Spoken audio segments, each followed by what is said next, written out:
ছাত্র সংসদের প্রথম কাজ সেটা হচ্ছে শিক্ষার্থীর অধিকার আদায় এবং অধিকার বাস্তবায়ন করা। তো অধিকার আদায়ের ক্ষেত্রে যেখানে বৈষম্য আছে, যে জায়গাগুলোতে বিশ্ববিদ্যালয় প্রশাসনের পক্ষ থেকে আমার স্টুডেন্ট ভাই বোনেরা সুযোগ পাচ্ছে না, বঞ্চিত হচ্ছে, সেই জায়গাগুলো পরিবর্তন করা, কিছু সিস্টেম পরিবর্তন করা।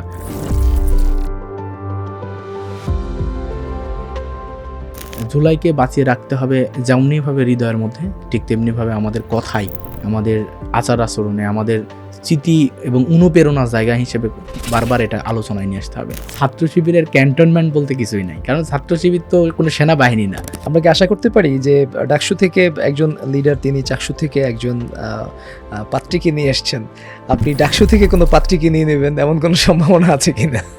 আসলে স্পেসিফিক ডাকসু বলা যায় না, আমি সারা বাংলাদেশ থেকে খুঁজতেছি, ইনশাল্লাহ দোয়া রাখবেন।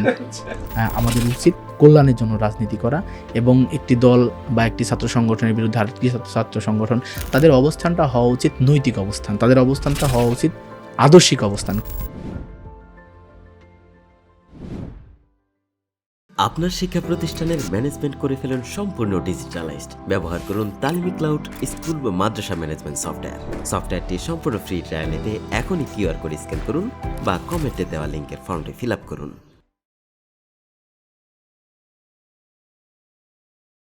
আসসালামু আলাইকুম, স্বাগত জানাচ্ছি ইনোভাটক্সের আজকের পর্বে।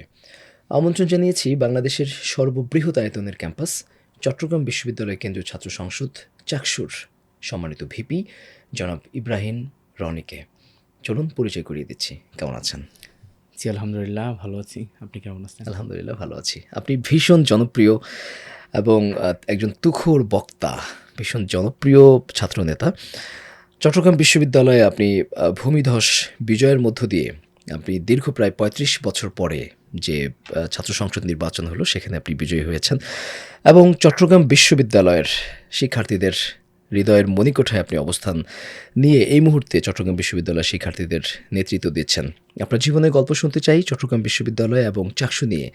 আপনার কী কী পরিকল্পনা ছিল, কতটুকু বাস্তবায়ন করেছেন, আগামী দিনে আপনি কীভাবে চট্টগ্রাম বিশ্ববিদ্যালয়কে বাংলাদেশের সর্বশ্রেষ্ঠ বিশ্ববিদ্যালয়, শুধু তাই নয় বরং আমাদের দক্ষিণ এশিয়ার কথাই যদি বলি, সেই জায়গাতে চট্টগ্রাম বিশ্ববিদ্যালয়ের একটি শক্ত অবস্থান কীভাবে গড়বার পেছনে ভূমিকা রাখবেন, এবং আগামী ত্রয়োদশ জাতীয় সংসদ নির্বাচনকে সামনে রেখে আপনাদের কী কী ভূমিকা থাকতে পারে, যদিও থাকতে পারবে কি পারবে না সেটি নিয়ে একটি প্রশ্ন রয়ে যায়, বাট তারপরেও আমরা জানার চেষ্টা করব, যেহেতু ছাত্র সংসদ নির্বাচনের নির্বাচিত প্রার্থীরাই পরবর্তী সময়ে বিভিন্ন সময় দেখা যায় যে জাতীয় সংসদ নির্বাচনে গুরুত্বপূর্ণ ভূমিকা পালন করে। শুরুটা করব একেবারেই আপনার জীবনে, ছোটবেলা থেকে কোথায় বড় হয়েছেন? আচ্ছা, ধন্যবাদ জানাচ্ছি আপনার মাধ্যমে।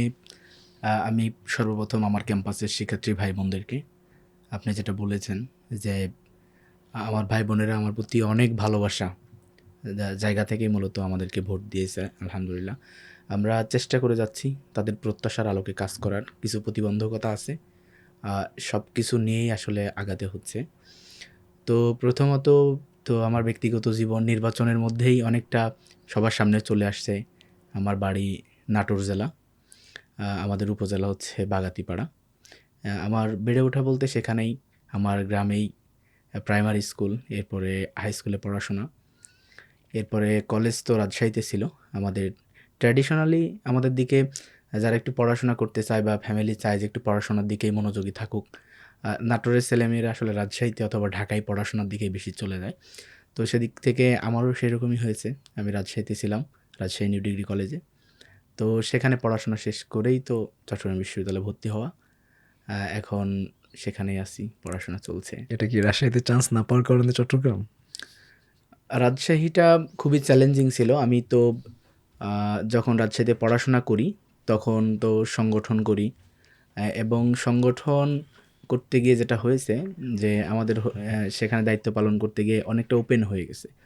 14 সালে যখন নির্বাচন হলো, নির্বাচনের পরে তো স্বাভাবিকভাবেই আমরা ধরেই নিলাম যে হয়তো গভর্নমেন্ট পরিবর্তন হচ্ছে, অথবা আন্দোলনের মোডটা সেরকম ছিল যে সকল স্তরের নেতাকর্মীরাই কিন্তু তখন মাঠে অবস্থান নিত। তো সেখানে আমরা বিভিন্ন কর্মসূচিতে অংশগ্রহণ করতে যেয়ে ওপেন হয়ে যাই। ওপেন হওয়ার কারণে আমি যখন কলেজের হোস্টেলে থাকতাম সেখানে 2 দফা হামলা হয়। আমি নিজেও সেখানে আক্রান্ত হই। এরপরে এরকম হয়ে গেল যে রাজশাহী মহানগরী ছাত্র শিবিরের যাদেরকে চিনতো, ছাত্রলীগ চিনতো, তাদের মধ্যে আমি অন্যতম ছিলাম। যেমন যারা আপনি তখন ইন্টারে পড়েন? আমি তখন ইন্টারে পড়ি। যারা সিনিয়র দায়িত্বশীল রাজনীতি যারা ছিলেন, ভাইয়েরা তো স্বাভাবিকভাবেই বিভিন্ন মেস অথবা বাসায় থাকতো, তাদের লোকেশনটা নির্দিষ্ট না। কিন্তু আমরা যারা ওই সময় হোস্টেলে থাকতাম, আমাদের হোস্টেলের নাম ছিল শামসুদ্দিন হোস্টেল।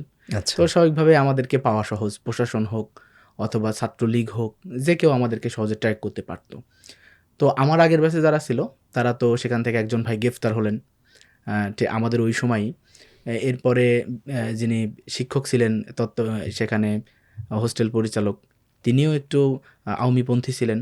তিনিও আমাদের উপর যেভাবে আসলে চাইলে দমন নিপীড়ন চালানো যায় উনি সবগুলোই করেছে ছাত্রলীগ দিয়ে। একজনকে গ্রেফতার করিয়েছিল। তো শেষে যেটা হলো যে আমরা দেখা যাচ্ছে আর সেখানে টিকাটা কঠিন হয়ে গেছে। যে আমি যখন ইন্টারমিডিয়েট পরীক্ষা দিই, আমার মনে আছে যে আমাদের মহানগরীর ভাইয়েরা তখন আমার পরীক্ষার কেন্দ্র পড়লো রাজশাহী কলেজে।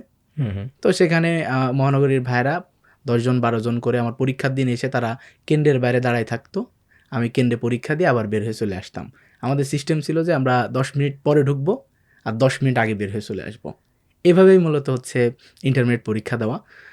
তো স্বাভাবিকভাবেই তো ট্র্যাকিংয়ের মধ্যে থাকার রেজাল্ট কি ছিল? রেজাল্ট তো আলহামদুলিল্লাহ ক্লাস। মানে 10 মিনিট পরে ঢুকেছেন, 10 মিনিট আগে বের হয়েছেন। রেজাল্টটা তো আসলে হ্যাঁ, পড়াশোনার পর রেজাল্ট আমি মনে করি যে আছে, রেজাল্ট তো পড়াশোনার উপরই, এর বাইরেও আসলে তো আল্লাহ প্রদত্ত একটা ব্যাপার থাকে যে আল্লাহ রাব্বুল আলামিন চাইলেই আসলে ভালো করা যায়। তো ভাইয়েরা এভাবে যখন দেখা যাইতো যে আমরা 10 মিনিট পরে ঢুকতাম, আগে বের হয়ে আসতাম। এটা আমার ক্ষেত্রে বেশি হয়েছে, তখন আমি হোস্টেলের রানিং সভাপতি। তো পরবর্তীতে তো আমি রাজশাহীতে থাকা কঠিন হয়ে গেল। অ্যাডমিশন টেস্টের প্রস্তুতি সব কিছু মিলিয়ে কোথায় যাব, কীভাবে রাজশাহী ইউনিভার্সিটিতে ভর্তি হব কি না।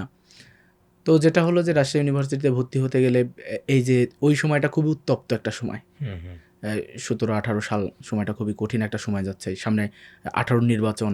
তো মামলা হামলা বিভিন্ন বিষয়গুলো আমরা দেখতেছি যে আমাদের যারা দায়িত্বশীল আছেন তাদের উপর হচ্ছে। তো দায়িত্বশীলদের সাথে পরামর্শ করলাম যে ভাই কী করা যায়। তো ওনাদের পরামর্শ হলো যে রাজশাহীর বাইরে পড়াশোনা করলে বেশি ভালো হয়। তো সেদিক থেকে আমার টার্গেট ছিল যে রাজশাহীর বাইরে আসলে যাওয়াটাই বেশি বেটার। আর সবসময় মন টানতো যে রাজশাহীতেই পড়াশোনা করি। কারণ সহজ ছিল, বাড়ি থেকে কাছে, এরপরে পরিচিত শহর, ক্যাম্পাস পরিচিত, ছোটোবেলা থেকেই ক্যাম্পাস দেখে আসতেছি।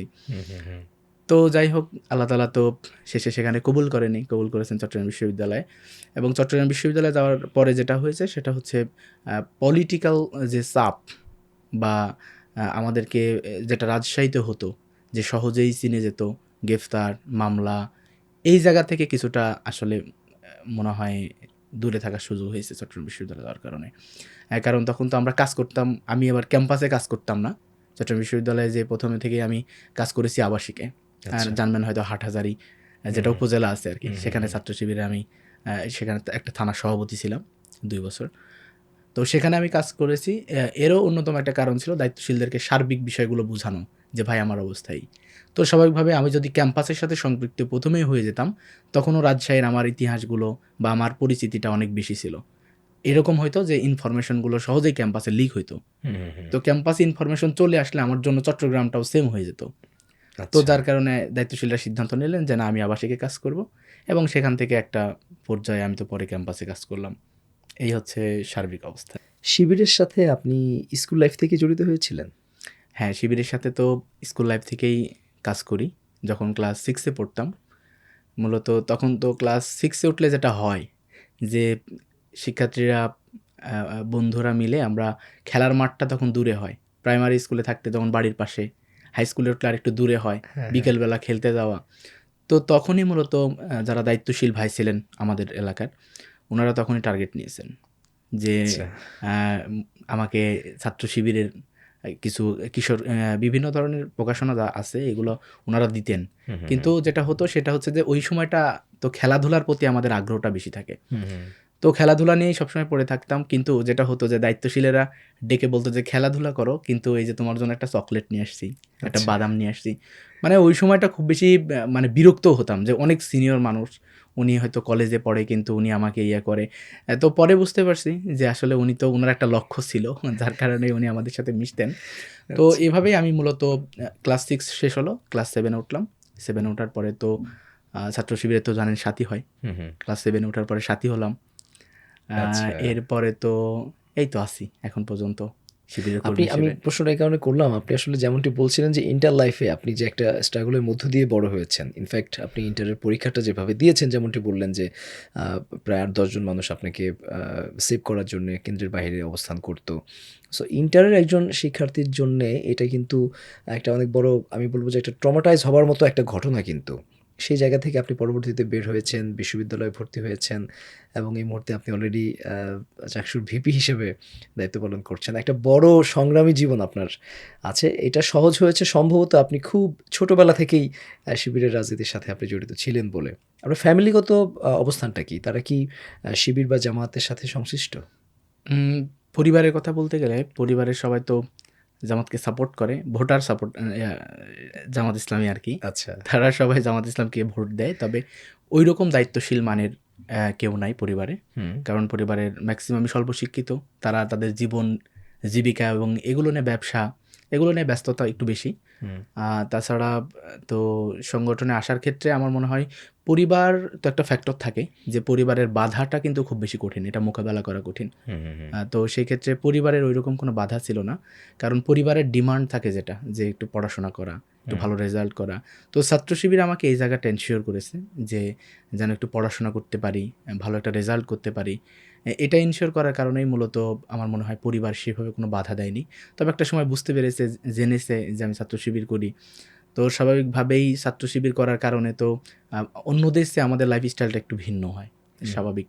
আমাদের কথা বলা, চলাফেরা, আমাদের আত্মীয়দের সাথে বা পরিবারের সাথে মহামেলাটা, সব কিছু মিলিয়ে পরিবারের যেমন সন্তান চায়, ছাত্র শিবির তো তেমনই কিছুটা মানুষ তৈরি করে। আমি কতটুকু হতে পেরেছি আমি জানি না, তবে যার কারণে পরিবারের একদম সরাসরি কোনো বাধার সম্মুখীন হতে হয়নি আর কি। আচ্ছা। বিশ্ববিদ্যালয়ে কোন সাবজেক্টে ভর্তি হয়েছিলেন? আমার তো ইউনিভার্সিটিতে সাবজেক্ট ইতিহাস।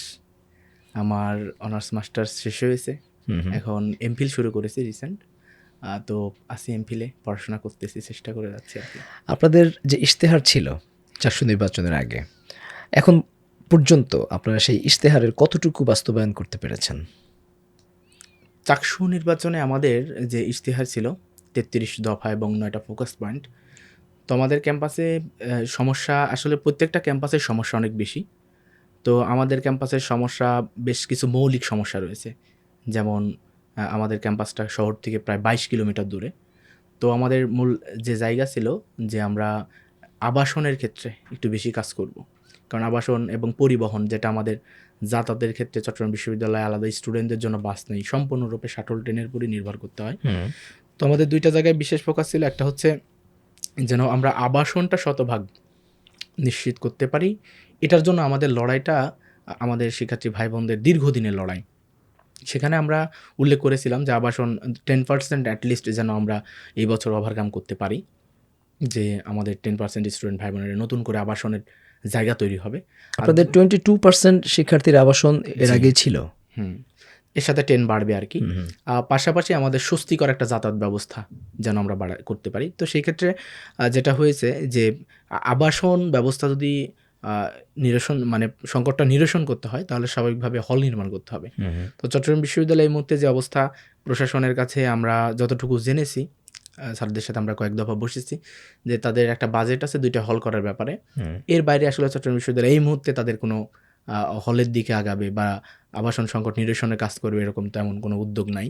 আমরা আমাদের মতো বিভিন্ন কোম্পানি, বিভিন্ন সংস্থার সাথে কথা বলে যাচ্ছি। তো এখন পর্যন্ত দৃশ্যমান কোনো আউটপুট এই ক্ষেত্রে আসেনি। তবে যে হলগুলো পুরাতন, যে হলগুলোতে এক্সটেনশন করা যাবে, আবার যে রুমগুলোতে কিছু সংস্কার করলে শিক্ষার্থী ভাই বোনেরা থাকতে পারবেন, এই জায়গাগুলো নিয়ে আমরা কাজ করতেছি এবং বেশ কিছু জায়গা আমাদের এক্সটেনশনের জন্য ইতিমধ্যে বাজেট পাস হয়েছে।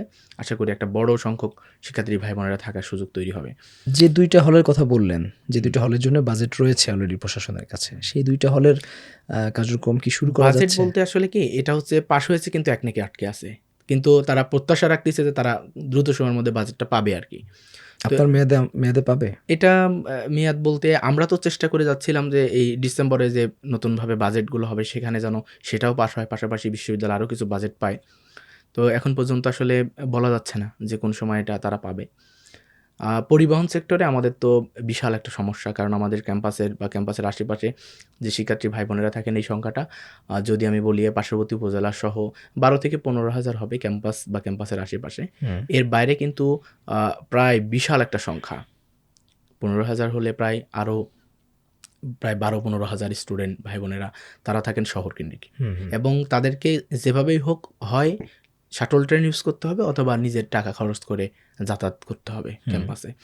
তো সেই ক্ষেত্রে আমাদের তো ট্রেনের স্বল্পতা আছে। এরপরে লাইনগুলো বলা যায় যে সংস্কার যেভাবে করা দরকার সেভাবে করা হয় না, ব্যবস্থাপনার সংকট, যার কারণে সেখানে শিক্ষার্থী ভাই বোনরা মাত্র 35-40 মিনিটের মধ্যে আসা যাওয়া সম্ভব ট্রেনে, কিন্তু দেখা যাচ্ছে যে তাদের এখানে আসা যাওয়া করতে প্রায় 1 ঘন্টা প্লাস সময় লাগতেছে। আবার যেহেতু পরিবহনের সংকটে হওয়ার কারণে তারা পরীক্ষা দিতে আসবে, কিন্তু দাঁড়িয়ে আসতে হচ্ছে ক্যাম্পাসে, আবার পরীক্ষা দিয়ে যাচ্ছে দাঁড়িয়ে আছে, একদম দুপুরবেলা পুরো ট্রেন ব্লক হয়ে যাচ্ছে, কিন্তু সেখানে ফ্যানগুলো চলতেছে না। এরপরে ট্রেনের ভালো পাওয়ার কার নেই, সেখানে ট্রেনের বগিগুলো একদম খুবই নাজেহাল অবস্থা। তো এগুলো নিয়ে আমরা কয়েক দফা বসছি, 13 দফা একটা আমাদের প্রস্তাবনাও ছিল, যিনি আমাদের পূর্বাঞ্চলীয় জিএম রেলের, ওনার সাথে আমরা বসেছি এবং কথা বলেছি।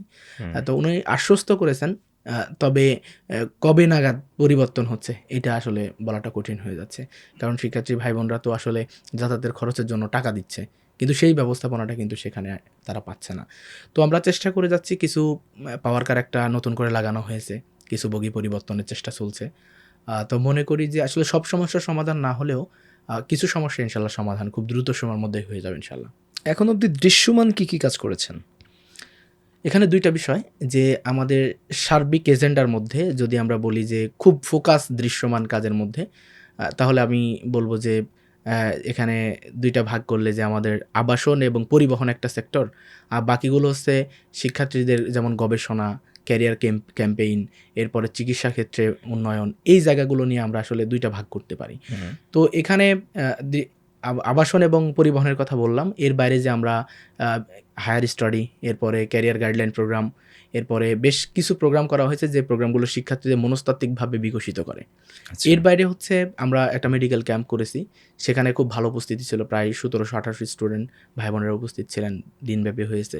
তো সেখানে আমরা চেষ্টা করে যাচ্ছি 2 দিক থেকেই যেন আমরা স্টুডেন্ট ভাই বোনদের খুব ক্লোজ হতে পারি এবং তাদের যে সমস্যাগুলো সমাধান করতে পারি। আমাদের হলগুলো বেশ ভালো ফাংশন করতেছে, হলে যারা রয়েছেন তারাও তাদের মতো করে চেষ্টা করে যাচ্ছে, হল সংসদগুলো ভালোভাবে চেষ্টা করে যাচ্ছে। এখন আসলে সবাই যেটা চায় সেটা হচ্ছে যে উন্নয়নটা এরকম হোক, একটু ধরে দেখা যায়, একটু ছুঁয়ে দেখা যায়, চোখের সামনে বারবার দেখা যায়। তো এই ক্ষেত্রে অবশ্যই উন্নয়নটা অবকাঠামোগত হতে হবে, কিন্তু বিশ্ববিদ্যালয়ের যে বাজেট, বিশ্ববিদ্যালয়ে এই বাজেটে আসলে এই ধরনের কোনো কিছুই নাই, যার কারণে আমাদের জন্য একটু টাফ হয়ে যাচ্ছে। কিন্তু যখন ইশতেহার দিয়েছিলেন তখন কি বিশ্ববিদ্যালয় বাজেট সম্পর্কে আপনাদের আইডিয়া ছিল না? বিশ্ববিদ্যালয় বাজেট সম্পর্কে আমাদের আইডিয়া ছিল, যার কারণে আমাদের অবস্থানটা ছিল 10%, যে আমরা বলতে পারতাম যে আমরা 100% নিশ্চিত করব আবাসন, সেটা আমরা সেই জায়গায় আমরা যাই নাই। কারণ হচ্ছে যে আমরা তো বুঝতেছি যে এই মুহূর্তে 10% করাটা আমাদের জন্য কি খুব কঠিন, প্রশাসনের হাত ধরে করাটা কঠিন হয়ে যাবে। তো সেই জায়গাতে আমরা চেষ্টা করে যাচ্ছি, আমাদের কিছু প্রস্তাবনা ছিল বিশ্ববিদ্যালয় প্রশাসনের কাছে, কিন্তু ইউজিসির কারণে সেই প্রস্তাবনাগুলো আসলে বাস্তবায়ন করা পসিবল হচ্ছে না। যেমন আমরা কিছু টিন শেড, যেমন হলের মতো করে যদি আবাসন তৈরি করা যায়, স্টুডেন্টরা সেখানে থাকলেও পরবর্তীতে আমরা হয়তো বিল্ডিংয়ের দিকে আগালাম। তো এগুলোতে ইউজিসিতেও আবার কিছু অনুমোদনের ব্যাপার থাকে, ভিসি মহোদয় স্যার আমাদেরকে বোঝানোর চেষ্টা করলেন। তো সেই জায়গাতে আমরা চেষ্টা করে যাচ্ছি, তবে কতটুকু আগাবে এটা বছরের প্রায় মাঝামাঝি সময়ে বোঝা যাবে যে আসলে কতটুকু আগাচ্ছে। তো আমরা চেষ্টা করে যাচ্ছি। আমাদের বিশেষ আরও সমস্যা ছিল যেটা, সেটা হচ্ছে যে অফিসিয়াল প্রবলেমটা একটু বেশি, সার্টিফিকেট ওঠানো, এরপরে আইটি সেক্টরের যে সমস্যাগুলো, এরপরে ব্যাংকিং লেনদেন।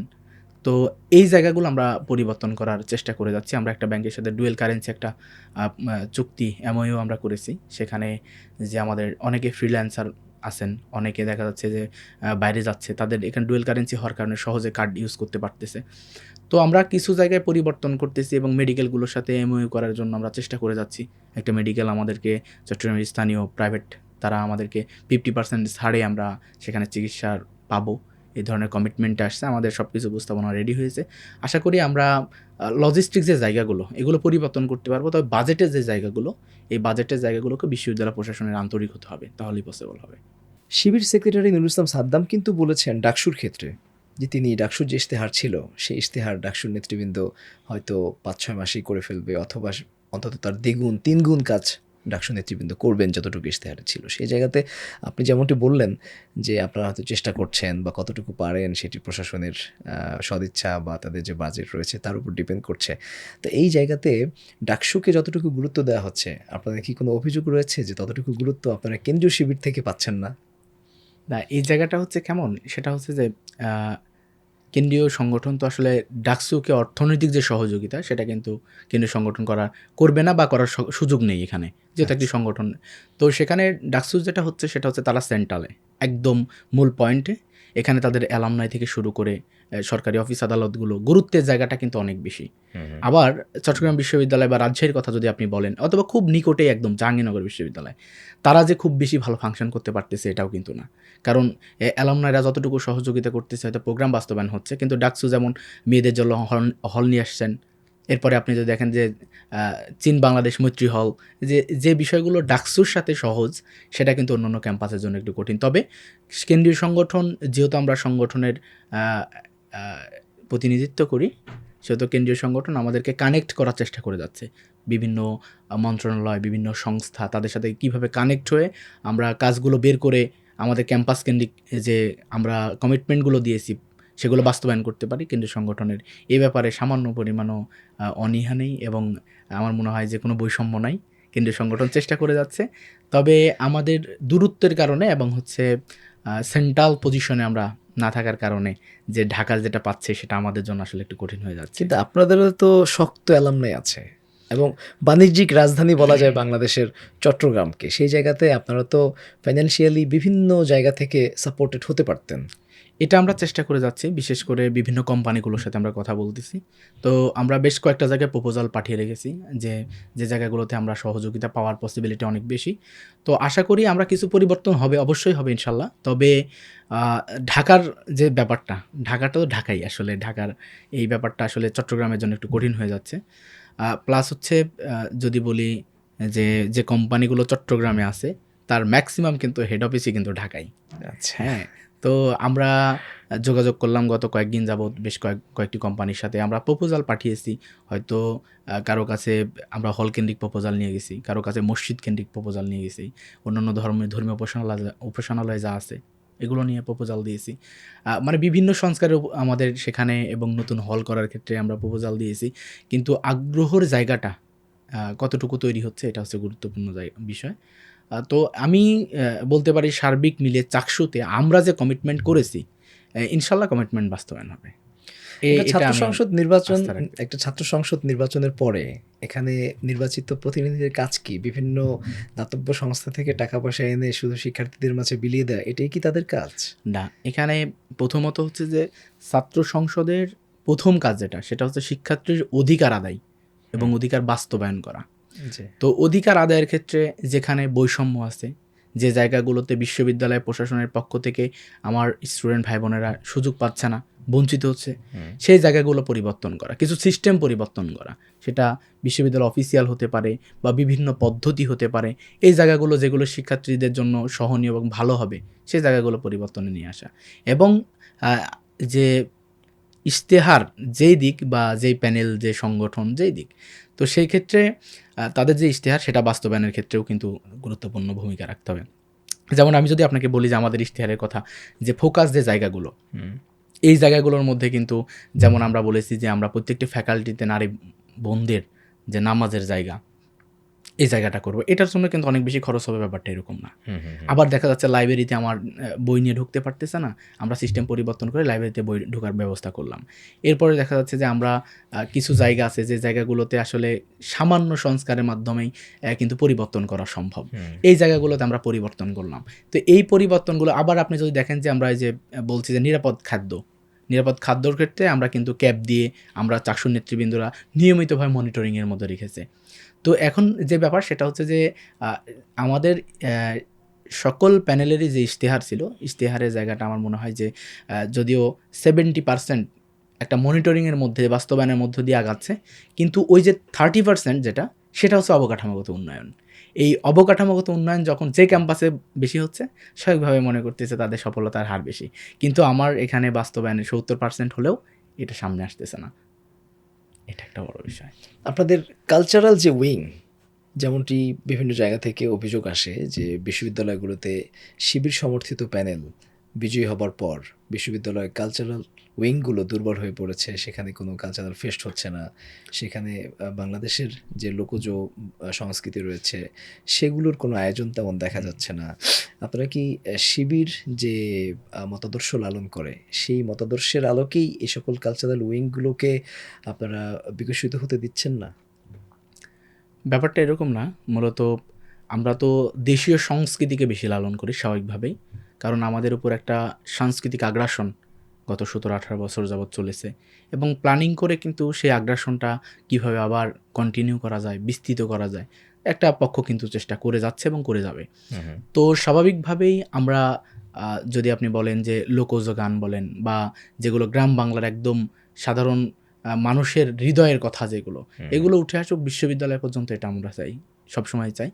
তো সেক্ষেত্রে আমাদের প্রস্তুতির ঘাটতি থাকতে পারে যে হয়তো আমরা এই মুহূর্তে পারছি না, তবে অবশ্যই এই কালচারাল ক্ষেত্রে এবং কালচারাল ফেস্ট থেকে শুরু করে যেই ধরনের পরিবেশনাগুলো আমাদের সংস্কৃতি বহন করে সেগুলোর সাথে আমি মনে করি, আপনি যদি সংগঠনের কথা বলেন বা আমার ছাত্র সংসদের কথা বলেন, আমরা অবশ্যই একমত যে এগুলো উঠে আসা প্রয়োজন।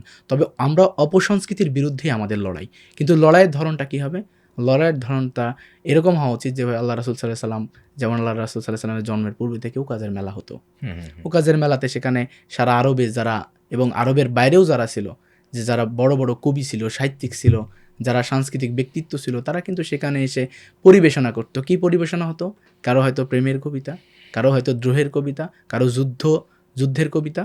এই যে কবিতাগুলো, এই যে তাদের যে পরিবেশনাগুলো, এটা হচ্ছে আরব জাতিকে আসলে আলটিমেটলি অ্যাকোমোডেট করে নাই, বরংস বিভিন্ন ভাগে বিভক্ত করেছে, তাদেরকে আগ্রাসী করে তুলেছে, যুদ্ধের আহ্বান দিকে নিয়ে গেছে। তো আমরা যেটা চাই যে আল্লাহ রাসূল সাল্লাল্লাহু আলাইহি সাল্লামের সভাকবি ছিলেন হাসান সাবিত রাদিয়াল্লাহু তাআলা আনহু, তো উনিও একটা পরিবর্তন করেছেন। এই পরিবর্তনের ধরনটা ছিল কিন্তু সম্পূর্ণ ভিন্ন। আপনি সাংস্কৃতিক আগ্রাসনের বিরুদ্ধে আপনার লড়াইটা হবে, আপনি একটা চমৎকার সাংস্কৃতিক যে সেক্টর সেটা বিনির্মাণ করবেন। এর অর্থ এই নয় যে আপনি দেখা যাচ্ছে যে হামলা বা তাদের বিরোধিতা করে, মৌখিক হোক যেভাবেই হোক বিরোধিতা করে আসলে আপনি কোনো কিছু বন্ধ করতে পারবেন না। এজন্য আপনাকে বিকল্প বেছে নিতে হবে, বিকল্প একটা প্ল্যাটফর্ম তৈরি করতে হবে। সংস্কৃতির মোকাবেলা সংস্কৃতি দিয়েই করতে হবে। এর বাইরে আসলে আর কোনো সুযোগ নেই, এবং এটাই ইসলামের সৌন্দর্য, এটাই মনে করি যে উপমহাদেশের রাজনীতিরও সৌন্দর্য এটাই। তো এই জায়গাটা আমরা কাজ করবো ইনশাল্লাহ, আমরা কাজ করে যাচ্ছি ইনশাল্লাহ। হয়তো দৃশ্যমান এই মুহূর্তে হয়নি, তবে এগুলো দৃশ্যমান হবে ইনশাল্লাহ। আপনাদের টপ 3টা পোস্টের একটা পোস্ট হচ্ছে ছাত্রদল সমর্থিত একজন লিডার, তিনি সেই পোস্টটি হোল্ড করছেন এজিএস হিসেবে। এক্ষেত্রে আপনারা কি কাজ করতে গিয়ে কোনো বাধাপ্রাপ্ত হচ্ছেন বা আপনাদের মধ্যে সমন্বয়ের কোনো ঘাটতি কি হচ্ছে? এখানে একটা বিষয় হচ্ছে যে আমাদের এজিএস যিনি আছেন ছাত্রদল সমর্থিত, সেও ক্যাম্পাসে যেহেতু নির্বাচিত হয়েছেন, তার অনেক ভালো অবস্থান রয়েছে ক্যাম্পাসে, এবং ছাত্র রাজনীতিতে সেও অনেক পরিপক্ক, এবং শিক্ষার্থীরা যা চায়, শিক্ষার্থীদের নির্বাচিত হওয়ার পর থেকেই তিনি শিক্ষার্থী ভাই বোনদের কাছে যাওয়ার চেষ্টা করতেছেন, কাজ করে যাচ্ছেন। তো চাকসুতে যেটা স্বাভাবিকভাবে হল সংসদ কিন্তু সম্পূর্ণ কি, তারা স্বতন্ত্র। হল সংসদের যিনি হলের প্রভোস্ট থাকেন তিনি সভাপতি, হল সংসদ তারা তাদের মতো করে কাজ করে। এবং কেন্দ্রীয় সংসদের তো সম্পাদক রয়েছেন আমাদের প্রায় 13 জন সম্পাদক রয়েছেন, এরপর সহ সম্পাদক রয়েছেন, নির্বাহী সদস্য রয়েছেন। তো স্বাভাবিকভাবেই আমরা যেটা হয় যে যেহেতু এখন পর্যন্ত চাকসুর কোনো কিন্তু প্রশাসনের পক্ষ থেকে কোনো বাজেট দেওয়া হয়নি, তো আমরা এখন পর্যন্ত সেভাবে বসে প্রোগ্রাম আদি করা, এটা আমাদের জন্য এখন পর্যন্ত কঠিন হয়ে গেছে। আমাদের সম্পাদক যারা রয়েছেন তাদের এখন পর্যন্ত বসার জন্য কোনো জায়গা বিশ্ববিদ্যালয় কর্তৃপক্ষ দিতে পারেনি, সংস্কারের কাজ চলছে। তো যার কারণে সম্পাদকরা নিজেদের মতো কালেকশন করে নিজেরা যেখানে যে ধরনের সহযোগিতা পাচ্ছে, যেখানে দেখা যাচ্ছে যে তাদের একটা প্রোগ্রাম বাস্তবায়নের সুযোগ আছে, সেখানে নিজস্ব যে ক্যাপাসিটিতে প্রোগ্রাম বাস্তবায়ন করছে। এক্ষেত্রে আমরা পরামর্শর ভিত্তিতে যতটুকু কাজ করা যায় চেষ্টা করে যাচ্ছি। তো এখানে আমার মনে হয় যে এজিএসের পক্ষ থেকে কোনো ঘাটতি আছে বলে আমি মনে করি না। সেও তার মতো পরামর্শ দিচ্ছেন, কাজ করতেছেন। আর স্বাভাবিকভাবেই তো সবগুলো সিদ্ধান্ত কার্যনির্বাহী সবাই হয়, সুতরাং সেও চাইলে যে তাকে পরামর্শ নেওয়া হচ্ছে না, এটা বলার আসলে কোনো সুযোগ নাই। কারণ সবগুলো সিদ্ধান্তই নেওয়া হয় কার্যনির্বাহী যে সভা, এই সভার তো সভাপতি নিজেই ভিসি স্যার। সুতরাং এর বাইরে আসলে আমাদের কিছু যদি মনে করে যে বঞ্চিত হচ্ছেন, যেটা আপনি বললেন, অথবা মনে হতে পারে যে সে কতটুকু কাজ করতেছেন, আমি মনে করি সে তার মতো করে চেষ্টা করে যাচ্ছে। আমরাও আমাদের মতো করে চেষ্টা করে যাচ্ছি যেন সবাইকে নিয়ে কাজ করা যায়। বিএনপির সিনিয়র যুগ্ম মহাসচিব জনাব রুহুল কবির রিজভী তিনি একটি দাবি করেছিলেন যে বিশ্ববিদ্যালয়গুলো জামাত এবং শিবির নিয়ন্ত্রণ নিয়ে নিয়েছে। বিশ্ববিদ্যালয় কর্তৃপক্ষ বা বিশ্ববিদ্যালয়, আমি যদি ভিসির কথা বলি, বা প্রশাসনিক দিকগুলো তারা জামায়াতের হাতে, তিনি এমন একটি দাবি করেছিলেন। সেই দাবিকে যদি আমরা সত্য ধরে নেই এবং সেটাকে সত্য ধরে নিয়ে আপনাদের এই ছাত্র সংসদ নির্বাচনে নির্বাচিত সদস্যরা যেভাবে আপনারা বারবার ক্লেম করছেন যে আসলে প্রশাসন থেকে সহযোগিতা পাচ্ছি না, তার মানে কি জামাত শিবিরের প্রশাসনই আপনাদেরকে সহযোগিতা করছে না? না, বিষয়টা তো এরকম না। বিষয়টা হচ্ছে যে অভিযোগ এবং অভিযুক্ত করা এটা খুবই সহজ কাজ, যে কাউকে অভিযোগ দিতে পারে, অপবাদ দিতে পারে। কিন্তু বাস্তবতা হলো যে বাংলাদেশে আসলে আমি জানি না যে জামাত সমর্থিত কোনো ভিসি আছেন কিনা, কিন্তু আমরা এরকম অনেককেই চিনি যারা হয়তো বিএনপি সমর্থিত বা বিএনপি করেন স্পষ্ট আমরা জানি, যারা জাতীয়তাবাদী ফোরামে দীর্ঘদিন যাবৎ তারা দায়িত্ব পালন করে যাচ্ছেন, শিক্ষকতা পেশায় আছেন। তো সেক্ষেত্রে আমার মনে হয় যে অভিযোগের জায়গাটা আমাদেরকে আগে এনশিওর করা দরকার যে আসলে অভিযোগ বা অভিযুক্ত করেই আসলে কাউকে একটা নির্দিষ্ট দলে পাঠানো যায় না। আর বিশ্ববিদ্যালয়গুলোতে ছাত্র সংসদ নির্বাচন হওয়ার পরে বিশ্ববিদ্যালয়ে যে প্রস্তুতি থাকা দরকার প্রশাসনের, সেই প্রস্তুতি তো আমরা দেখতেছি না। যেমন চাকসু নির্বাচনের পূর্বে কিন্তু চাকসুর যে ভিপি, জিএস থেকে শুরু করে আমার সম্পাদকরা কোথায় বসবে এটা আগেই নিশ্চিত করা উচিত ছিল। কিন্তু আজকে নির্বাচনের প্রায় 64 দিন চলতেছে, কিন্তু এখন পর্যন্ত সম্পাদকরা কোথাও বসার জায়গা খুঁজে পাচ্ছে না। তাহলে স্বাভাবিকভাবে আমি কি বলবো যে প্রশাসন আমাদেরকে হেল্প করতেছেন?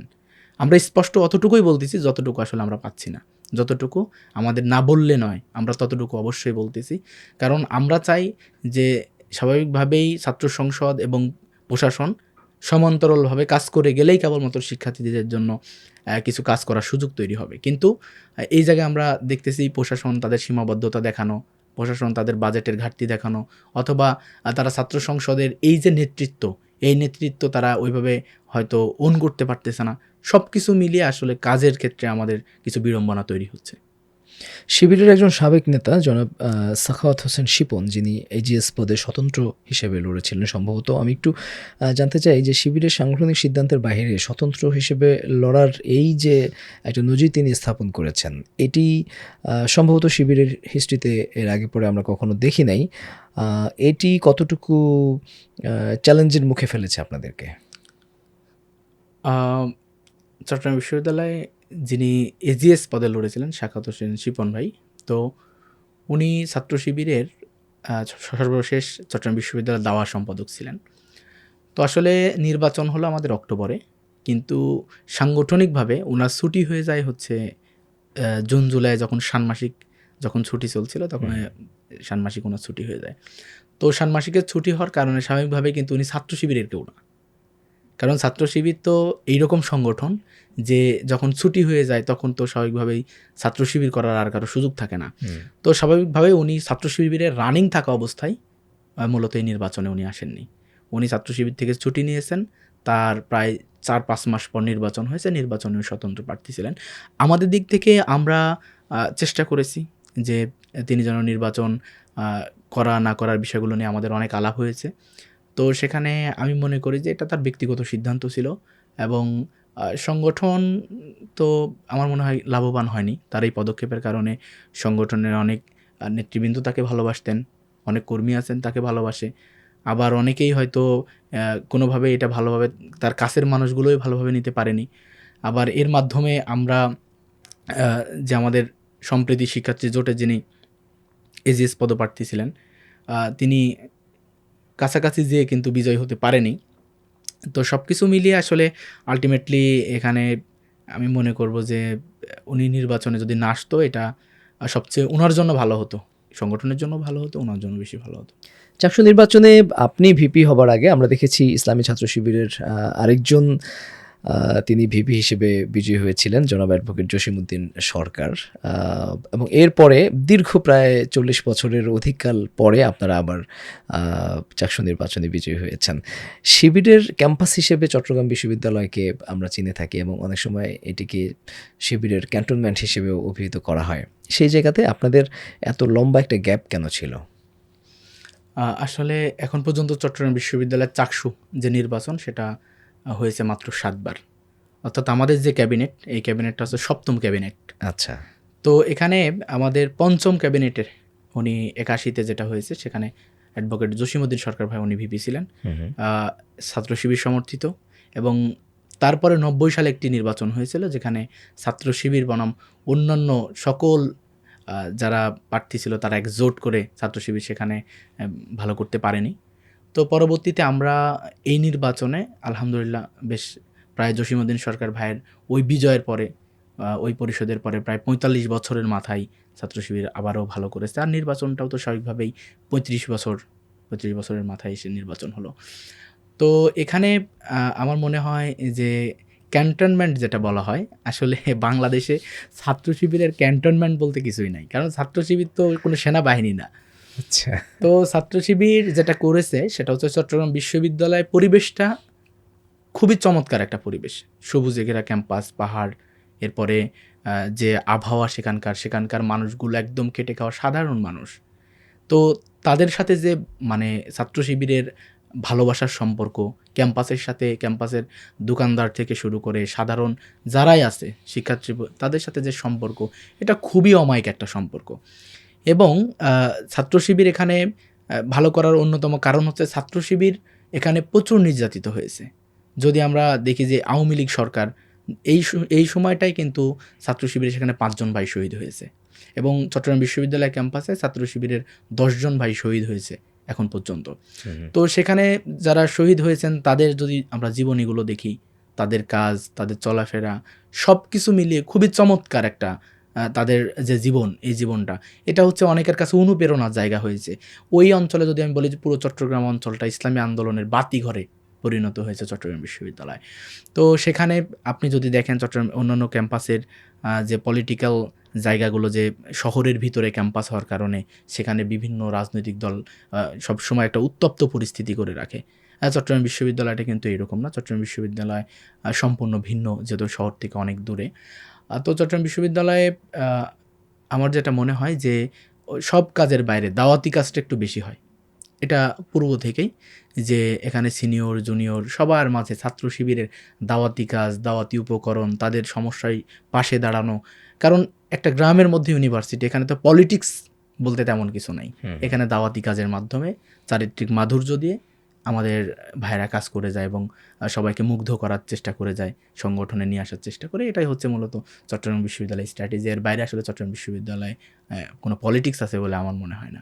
যে 10 জন ভাইয়ের শাহাদাতের কথা বললেন, এর মধ্যে 5 জন হচ্ছে বিগত শুধু আওয়ামী লীগের এই দুঃশাসনের সময় আমাদের 5 জন ভাই শহীদ হয়েছে, আর বাকি ভাইরা এর পূর্বে শহীদ হয়েছে।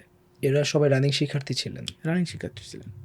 এদের কোনো গল্প কি আপনি আমাদের সাথে শেয়ার করতে চান? কারো গল্প?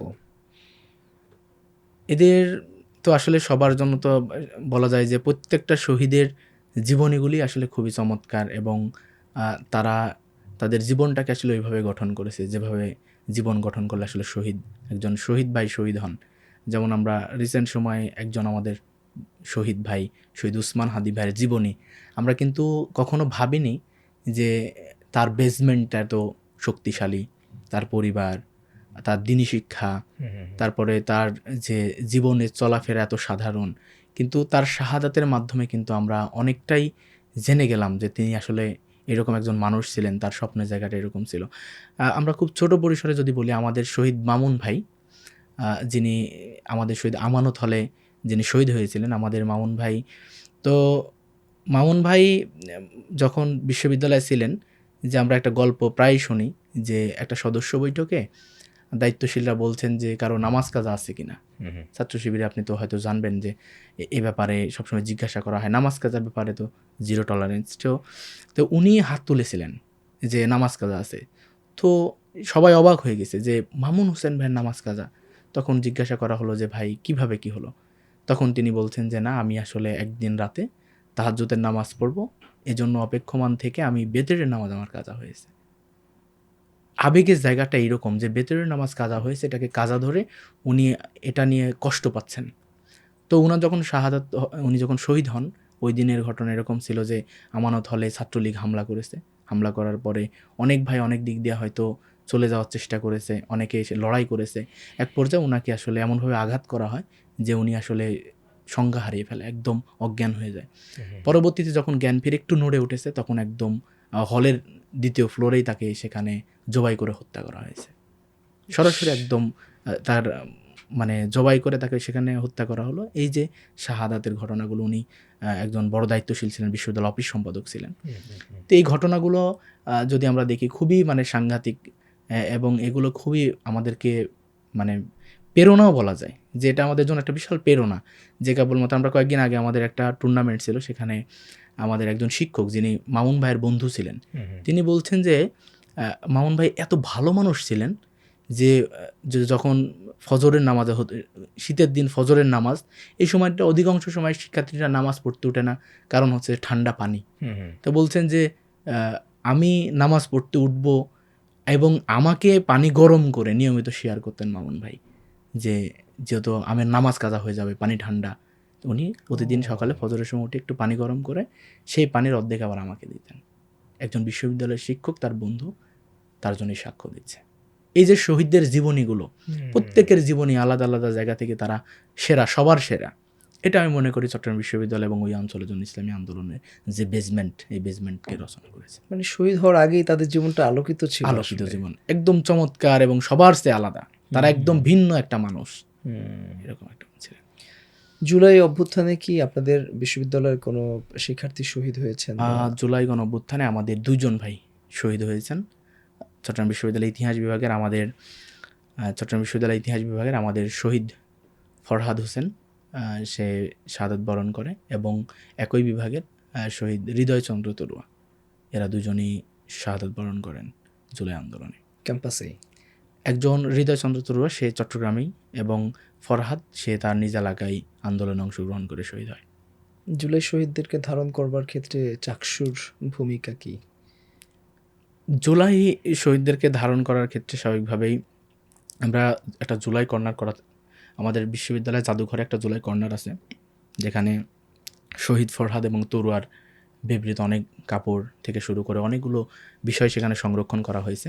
আমরাও চেষ্টা করে যাচ্ছি যেন আমরা চাকসুর পক্ষ থেকে একটা জুলাই কর্নার করতে পারি, এবং এই জুলাই কর্নারের মাধ্যমে আমরা যেন তাদের স্মৃতিগুলোকে আমরা যেন সংরক্ষণ করতে পারি। বিশেষ করে আসলে জুলাইকে বাঁচিয়ে রাখতে হবে যেমনিভাবে হৃদয়ের মধ্যে, ঠিক তেমনিভাবে আমাদের কথায়, আমাদের আচার আচরণে, আমাদের স্মৃতি এবং অনুপ্রেরণার জায়গা হিসেবে বারবার এটা আলোচনায় নিয়ে আসতে হবে।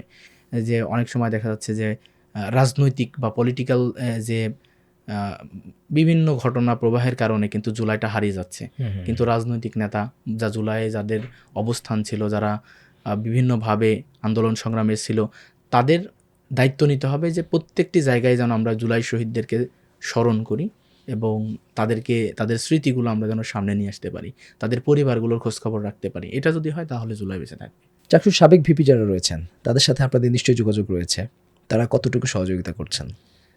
চাকসুর যারা সাবেক ভিপি আছেন, আমাদের যেদিন শপথ অনুষ্ঠান হয় সেই দিন ভিপি, জিএস, এজিএস যারা আছেন সবাইকেই বিশ্ববিদ্যালয় প্রশাসনের পক্ষ থেকেই দাওয়াত করেছিল। সেখানে ভিপি, জিএস উল্লেখযোগ্য কয়েকজন এসেছিলেন।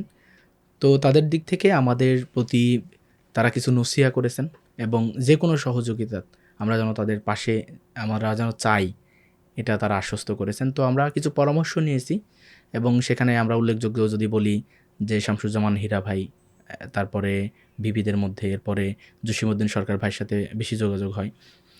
এরপরে আমি জিএস যদি বলি তাহলে মাহমুদুর রহমান মান্না ভাই, তিনিও আমাদেরকে আশ্বস্ত করেছেন যে কোনো প্রয়োজনে আমাদের পাশে থাকবেন। তো আসলে ক্যাম্পাস থেকে একটু দূরে থাকার কারণে হয়তো তারা ক্যাম্পাসকে ওই সময় তো তারা বিভিন্ন আন্দোলন সংগ্রামে নেতৃত্ব দিয়েছেন, তারা জনপ্রিয় নেতা ছিলেন ক্যাম্পাসের। তো আমার মনে হয় যে আমরা এখন পর্যন্ত যতটুকু তারা ভালোবাসা দেখিয়েছেন, আলহামদুলিল্লাহ আমরা তাদের ভালোবাসায় মুগ্ধ। তবে সহযোগিতাটা আমরা ইনশাল্লাহ প্রপোজাল আকারে তাদের কাছে যাব এবং যাওয়ার চেষ্টা করতেছি। কালকেও জসীমউদ্দিন সরকার ভাইয়ের সাথে বসার সুযোগ হয়েছিল, কথা বলেছি সহযোগিতার জন্য ক্যাম্পাসে। আশা করি ইনশাল্লাহ তারা আমাদের পাশে আছেন এবং থাকবেন ইনশাল্লাহ। চাকসুর সাবেক ভিভিদের মধ্যে আপনি সফলতার দিক থেকে কাকে এগিয়ে রাখবেন? ভিপি হিসেবে আমি মনে করি সবাই আলহামদুলিল্লাহ সফল মানুষ, কারণ তারা যে কমিটমেন্ট দিয়েছে আমার মনে হয় অধিকাংশই বাস্তবায়ন করেছেন, এবং বাস্তবায়ন করেছেন বিধায় ক্যাম্পাসে কিন্তু এখন পর্যন্ত তুমুল জনপ্রিয় নেতা তারা। এবং হচ্ছে সারা বাংলাদেশে আপনি যদি দেখেন যে কয়েকজন লিডার, তাহলে এই যে মাহমুদুর রহমান মান্না ভাইয়ের কথা যদি বলি, তিনি তো সারা বাংলাদেশের মানুষ এক নামে যাকে চিনে। তো এরকম জাতীয় নেতা কিছু তৈরি হয়েছে আলহামদুলিল্লাহ আমাদের, যারা বাংলাদেশকে এখন লিড দিচ্ছে। আপনাকে যদি চট্টগ্রাম বিশ্ববিদ্যালয়ের অ্যালামনাইয়ের মধ্য থেকে 3 জন অ্যালামনাইয়ের নাম বলতে বলা হয়, আপনার দৃষ্টিতে সেরা 3 জন অ্যালামনাই? এটার ক্ষেত্রে আমি মনে করব যে আমি কাউকেই বৈষম্যের দিকে নিয়ে যাব না। আমাদের সকল ভাইয়েরাই সমান। তবে তাদের প্রতি আমার একটা অনুরোধ, সেটা হচ্ছে চট্টগ্রাম বিশ্ববিদ্যালয় অ্যালামনাইটা যেভাবে গড়ে ওঠা দরকার আসলে সেভাবে গড়ে ওঠেনি, অথবা বিভিন্ন পলিটিক্যাল কারণে হোক অথবা মনস্তাত্ত্বিক কারণে হোক বিভাজন যেটা রয়েছে সেটা দূর করে একসাথে হয়ে ক্যাম্পাসের জন্য কিছু করা দরকার। চাকসু নির্বাচনে নির্বাচিত নির্বাহী সদস্য আমরা দেখলাম যে সম্প্রতি ডাকসুর যিনি জিএস এস এম ফরহাদের সাথে তার বাগদান বা বিয়ে সম্পন্ন হয়েছে। এটিকে কি কোনোভাবে চাকসু এবং ডাকসুর মধ্যে একটা কোরিলেশন বিল্ড আপ হয়েছে, এভাবে আপনারা ধরতে পারেন? তা তো অবশ্যই। সেটা হচ্ছে যে স্বাভাবিকভাবেই ফরহাদ ভাই আমাদেরকে সবসময় বিভিন্ন পরামর্শ, এরপরে বিভিন্ন জায়গায় বিভিন্ন সহযোগিতা উনি আমাদেরকে করেছেন এবং করে সবসময়। তো আমি মনে করি যে এর মাধ্যমে, অর্থাৎ চাকসু ডাকসুর যে সম্পর্ক তৈরি হলো, আমি মনে করি যে উনি আসলে আরও বেশি আন্তরিক হবেন, এবং এটাই আমাদের প্রত্যাশা থাকবে যে আন্তরিকতার সাথে যেভাবে নিতেন তার চেয়ে বেশি আন্তরিক হবেন ইনশাল্লাহ। আচ্ছা আচ্ছা, আমরা কি আশা করতে পারি যে ডাকসুর জিএস যেমনিভাবে চাকসু থেকে তিনি তার জীবনের সঙ্গিনীকে বাছাই করেছেন, চাকসুর ভিপি তিনি ডাকসু থেকে কোনো সঙ্গিনীকে বাছাই করবেন? আসলে স্পেসিফিক ডাকসু বলা যায় না, আমি সারা বাংলাদেশ থেকে খুঁজতেছি, ইনশাল্লাহ দোয়া রাখবেন। চট্টগ্রাম বিশ্ববিদ্যালয়ে একটা কথা শোনা যায় যে সেখানে শিক্ষক নিয়োগের ক্ষেত্রে, ইনফ্যাক্ট শুধু শিক্ষক না, শিক্ষক কর্মকর্তা কর্মচারী নিয়োগের ক্ষেত্রে দুইটা বিষয়কে খুব বেশি প্রায়োরিটি দেওয়া হয়। এক হচ্ছে চট্টগ্রামেই বাড়ি, আরেক হচ্ছে চট্টগ্রাম বিশ্ববিদ্যালয়ে পড়াশোনা করেছে। এর বাহিরে অন্য অন্য বিশ্ববিদ্যালয় থেকে বা অন্য জেলার মানুষদেরকে সেখানে নিয়োগ দেওয়া হয় না। এটি কি সত্য? এটার সাথে আমি পুরোপুরি একমত না। সেটা হচ্ছে আমাদের তো অনেক শিক্ষক ছিলেন বা এখনও আছেন বিশ্ববিদ্যালয়ে যারা ঢাকা ইউনিভার্সিটি, এবং এরকম অনেকেই আছেন যারা দেশের বাইরে পড়াশোনা করে আসছেন, এসে পরে জয়েন করেছেন। রাজশাহী ইউনিভার্সিটিতে বা ঢাকা ইউনিভার্সিটিতে পড়াশোনা করা শিক্ষক অনেকেই আছেন যাদেরকে আমি চিনি। তো আমার মনে হয় যে কোয়ালিফিকেশনের জায়গাটা হয়তো তারা ওইভাবে এনশিওর যাদের হয় সেখানে নিয়োগটা আসে। দ্বিতীয় বিষয় হচ্ছে যেটা বললেন চট্টগ্রাম কেন্দ্রিক বেশি হয় কিনা, তো স্বাভাবিকভাবেই চট্টগ্রাম বিশ্ববিদ্যালয়ের যে সিলেবাস, এই সিলেবাসটা 2018 সালের আগ পর্যন্ত এটা কিন্তু সারা বাংলাদেশের শিক্ষার্থীরা ওইভাবে বুঝতো না, কম বুঝতো। উপ ইউনিট, তারপরে বিভিন্ন ইউনিট করে বিভিন্নভাবে পরীক্ষাগুলো, কোন ইউনিটে কোন প্রশ্নগুলো কোন প্যাটার্নে আসবে, এটা সারা বাংলাদেশের শিক্ষার্থীদের কাছে ক্লিয়ার ছিল না। যার কারণে চট্টগ্রাম বিশ্ববিদ্যালয়ে যদি আমরা দেখি যে সারা বাংলাদেশ থেকে অনলি 20% স্টুডেন্ট সেখানে ভর্তি হতো, বাকি 80%ই হচ্ছে চট্টগ্রাম বেসড যারা আছে বা চিটাগং ইউনিভার্সিটির জন্য স্পেশালি যারা প্রস্তুতি গ্রহণ করতেন তারা। তাহলে স্বাভাবিকভাবেই সেই জায়গাটায় কিন্তু সেখানকার স্টুডেন্টরা পড়াশোনার সুযোগটা বেশি পেত। তো 2018 সাল থেকে যখন ঢাকা ইউনিভার্সিটি দেখা গেল, ঢাকা ইউনিভার্সিটি একই প্যাটার্নে, ঢাকা, রাজশাহী, চট্টগ্রাম একই প্যাটার্নে কোশ্চেন শুরু হয়ে গেল, তখন দেখা যাচ্ছে এখন চট্টগ্রাম বিশ্ববিদ্যালয়ে কিন্তু বাইরের অনেক স্টুডেন্ট পড়াশোনা করেন। তো স্বাভাবিকভাবেই তো যখন যিনি যে ডিপার্টমেন্টে পড়েন, যে ইউনিভার্সিটিতে পড়েন, সেখানে যদি তার কোয়ালিফিকেশন থাকে, একাডেমিক এক্সেলেন্সিটা সেরকম হয়, তো স্বাভাবিকভাবেই তো ক্যাম্পাস চাইবে যে আমাদের স্টুডেন্ট অথবা সে কোয়ালিফাইড, অন্য দেশ থেকে সম্পূর্ণ আলাদা এবং ভালো করতেছে, সে আসুক। এটা হতে পারে, এটা বিভিন্ন ইউনিভার্সিটি হয়তো এটা চিন্তা করতে পারে। তবে আমাদের প্রত্যাশার জায়গাটা হচ্ছে যে এখানে বিশ্ববিদ্যালয়ে শিক্ষকতা করতে যারাই আসেন, বিভিন্ন বিশ্ববিদ্যালয় থেকে আসলে এটা কিন্তু একটা ডাইমেনশনাল একটা পরিবর্তন এখানে হবে এবং বিভিন্ন ক্যাম্পাসের সংস্কৃতি, শিক্ষার যে কি বলবো, শিক্ষার কাঠামো সবগুলো পরিবর্তন করার ক্ষেত্রে কিন্তু তারা একটা ভূমিকা রাখবে। এজন্য আমাদের প্রত্যাশার জায়গা হচ্ছে মেধাবীদের গুরুত্ব দেওয়া। এখানে কোথায় অরিজিন, এরপরে দেখা যাচ্ছে যে তিনি কোন ক্যাম্পাসে পড়াশোনা করেছেন, এটা গুরুত্বপূর্ণ নয়। কারণ একটা রাষ্ট্র, ছোট্ট একটা দেশ, এই দেশের মধ্যেও যদি আমরা ভাগ তারপর বিভাজন করে বসি, তাহলে স্বাভাবিকভাবেই কিন্তু সংস্কৃতির যে আদান প্রদান, এটা কিন্তু আমাদের জন্য আর হবে না। আপনি চট্টগ্রাম বিশ্ববিদ্যালয়ের শিবিরের দায়িত্ব পালন করেছেন, পরবর্তীতে চট্টগ্রাম মহানগরীতেও আপনি শিবিরের দায়িত্ব পালন করেছেন। আপনি এই দায়িত্ব পালন করবার ক্ষেত্রে দায়িত্ব পালনের কমফোর্ট জোন হিসেবে কোনটিকে এগিয়ে রাখছেন, বিশ্ববিদ্যালয় ক্যাম্পাস না মহানগরী? আচ্ছা, আমি যদি পুরো আমার দায়িত্ব পালন করার সময়টা আমি বলি, তাহলে তো 2010 থেকে আমি 2014 ষান্মাসিক পর্যন্ত আমি নাটোর জেলায় কাজ করেছি। আমি সর্বশেষ থানায় কাজ করেছি, থানা বায়তুল মাল সম্পাদক ছিলাম, আমার উপজেলা যেটা। এরপরে 2014 ষান্মাসিক থেকে শুরু করে 2017 পর্যন্ত, এই 3.5 বছর প্রায়, সেখানে আমি কাজ করেছি রাজশাহী মহানগরীতে। এরপরে 18 সাল থেকে শুরু করে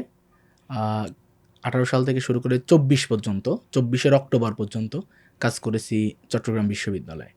এরপরে 24 অক্টোবরের 3 তারিখ থেকে আমাকে মহানগর নিয়ে যাওয়া হয়, চট্টগ্রাম মহানগর দক্ষিণ। সেখানে আমি অক্টোবরের 3 তারিখ থেকে শুরু করে এই বছর অর্থাৎ 2025-এর হচ্ছে অক্টোবরের 23 তারিখ পর্যন্ত আমি মহানগরীতে প্রায় 1 বছর 20 দিন ছিলাম।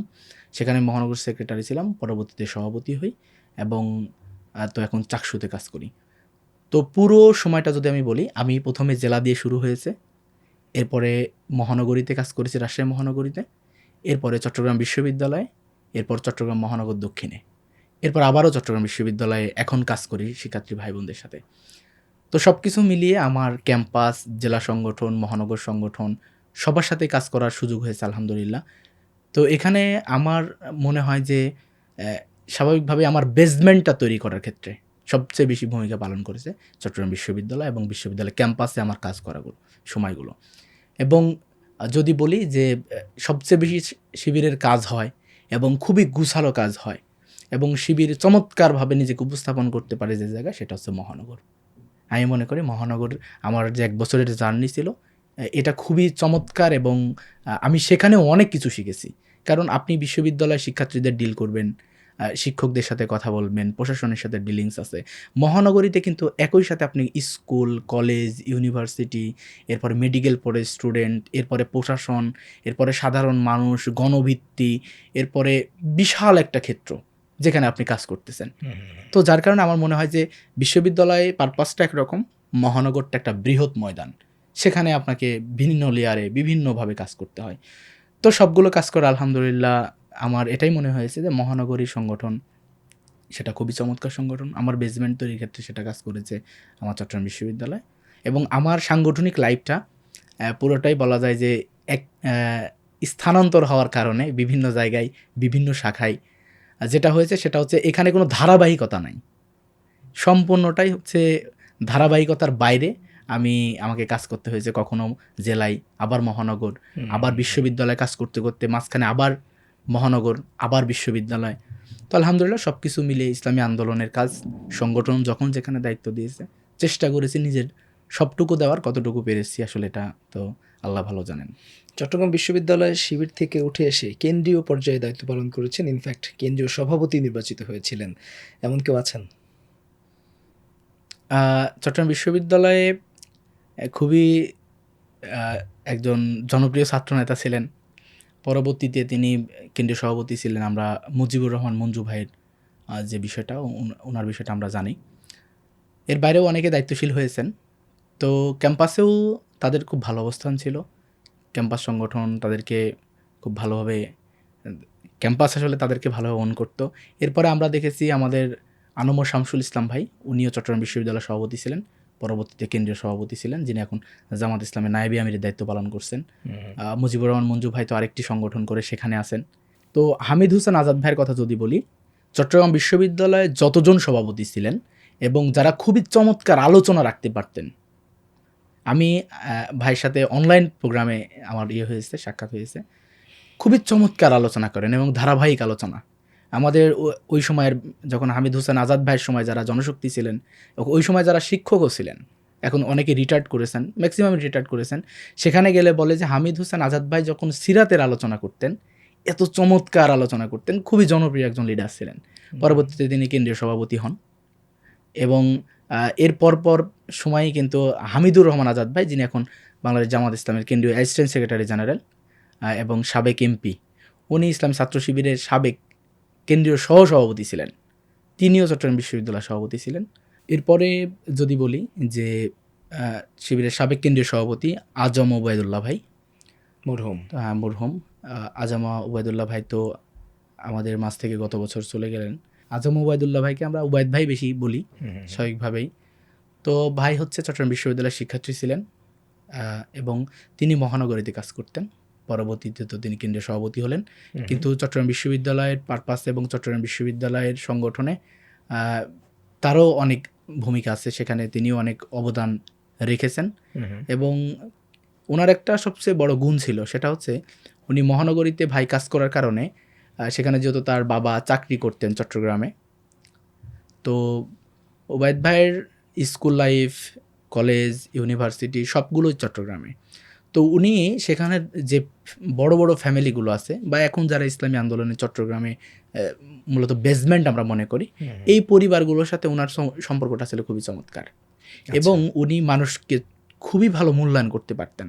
আমরা অনেক জুনিয়র, কিন্তু উনি আমাদেরকে যেভাবে আপ্যায়ন করতেন, কাছে টেনে নিতেন, সব কিছু বলা যেত। আর ওনার উবায়দ ভাইয়ের আরেকটা বিশেষ গুণ হচ্ছে, ওনাকে যদি আপনি বলেন যে ক্লাস 3, এখানে সবাই ক্লাস 3-তে পড়ে, আপনি একটা বক্তব্য দেন, বক্তব্য দিবে। আপনি যদি বলেন যে এখানে সবাই কেন্দ্রীয় কার্যকরী পরিষদের সদস্য, আপনি বক্তব্য দেন, বক্তব্য দিবে। এবং প্রত্যেকটা ক্লাস মেনটেন করে উনি যেভাবে কথা বলতেন, এরকম বাংলাদেশে আমার মনে হয় যে সেকেন্ড ম্যান ইসলামী ছাত্র শিবিরের এখনও তৈরি হয়েছে বলে আমার মনে হয় না। এবং ও আলোচনাগুলো উনি খুব ডিপলি পড়াশোনা করে আসতেন এবং ওনার পাঠচক্রে আমার থাকার সুযোগ হয়েছে, যে উনি যে পাঠচক্র নিতেন বা কর্মপদ্ধতি, সংবিধানের যে আলোচনাগুলো করতেন, এই আলোচনাগুলো কেবলমাত্র উবায়দ ভাইয়ের কাছেই আমরা পেতাম। এই যে ব্যাপারগুলো, এই ব্যাপারগুলো আসলে উবায়দ ভাইকে অন্য দেশের সম্পূর্ণ আলাদা করে তুলেছিল। রানি ভাই, একটু জানতে চাই, আপনাদের সাবেক কেন্দ্রীয় সভাপতি জনাব মুজিবুর রহমান মঞ্জু, যিনি চট্টগ্রাম বিশ্ববিদ্যালয়ের সভাপতি ছিলেন, আপনি বললেন যে তিনি যেহেতু এখন কিছুটা ভিন্ন ধারার রাজনীতি করেন, তার কি কোনো প্রভাব চট্টগ্রাম বিশ্ববিদ্যালয় শিবিরের উপরে রয়েছে? মুজিবুর রহমান মঞ্জু ভাই উনি একটা ভিন্ন দলের, উনি ভিন্ন প্ল্যাটফর্মে কাজ করেন। তো আমি মনে করি চট্টগ্রাম বিশ্ববিদ্যালয়ের তার যে প্রভাবটা, এটা আসলে পড়ার কোনোভাবেই সুযোগ নেই, কারণ তিনি দীর্ঘ সময় পার করে এসেই হয়তো এখন একটা ভিন্ন প্ল্যাটফর্মে আছেন। তো ছাত্র শিবির তো ছাত্র শিবিরের নিজের মতো কাজ করেন। এখানে আসলে আমাদের পড়াশোনা, সাংগঠনিক কাজ সব মিলিয়ে এত বেশি ব্যস্ততা যে পলিটিক্যাল যে পার্টটা, এই পলিটিক্যাল পার্টটা আসলে ছাত্র শিবিরের এত সময় হয়ে ওঠে না। আর উনি, আমরা মনে করি যে উনি ওনার জায়গাতে ওনার কাজ করে যাচ্ছেন, দেশ ও জাতির কল্যাণের জন্য যদি কাজ হয়, উনি ওনার মতো করে করুক। আমাদের সেখানে সমালোচনাও নেই, আবার সেখানে আমাদের কোনো ইনভলভমেন্টও নেই। বিভিন্ন সময়ে আপনার ছোট ছোট কিছু বক্তব্যের ক্লিপস আমরা দেখেছি যেগুলো ভাইরাল হয়েছে। আমি একটু জানতে চাই যে আপনি নিজেকে একজন সুবক্তা হিসেবে কিভাবে গড়ে তুললেন? জি, আসলে বক্তব্যটা হচ্ছে যে আপনি আপনার শ্রোতার পালস বুঝতে পারা। যদি শ্রোতা পালস বুঝতে পারেন তাহলে বক্তব্যটা সহজেই দেওয়া যায়।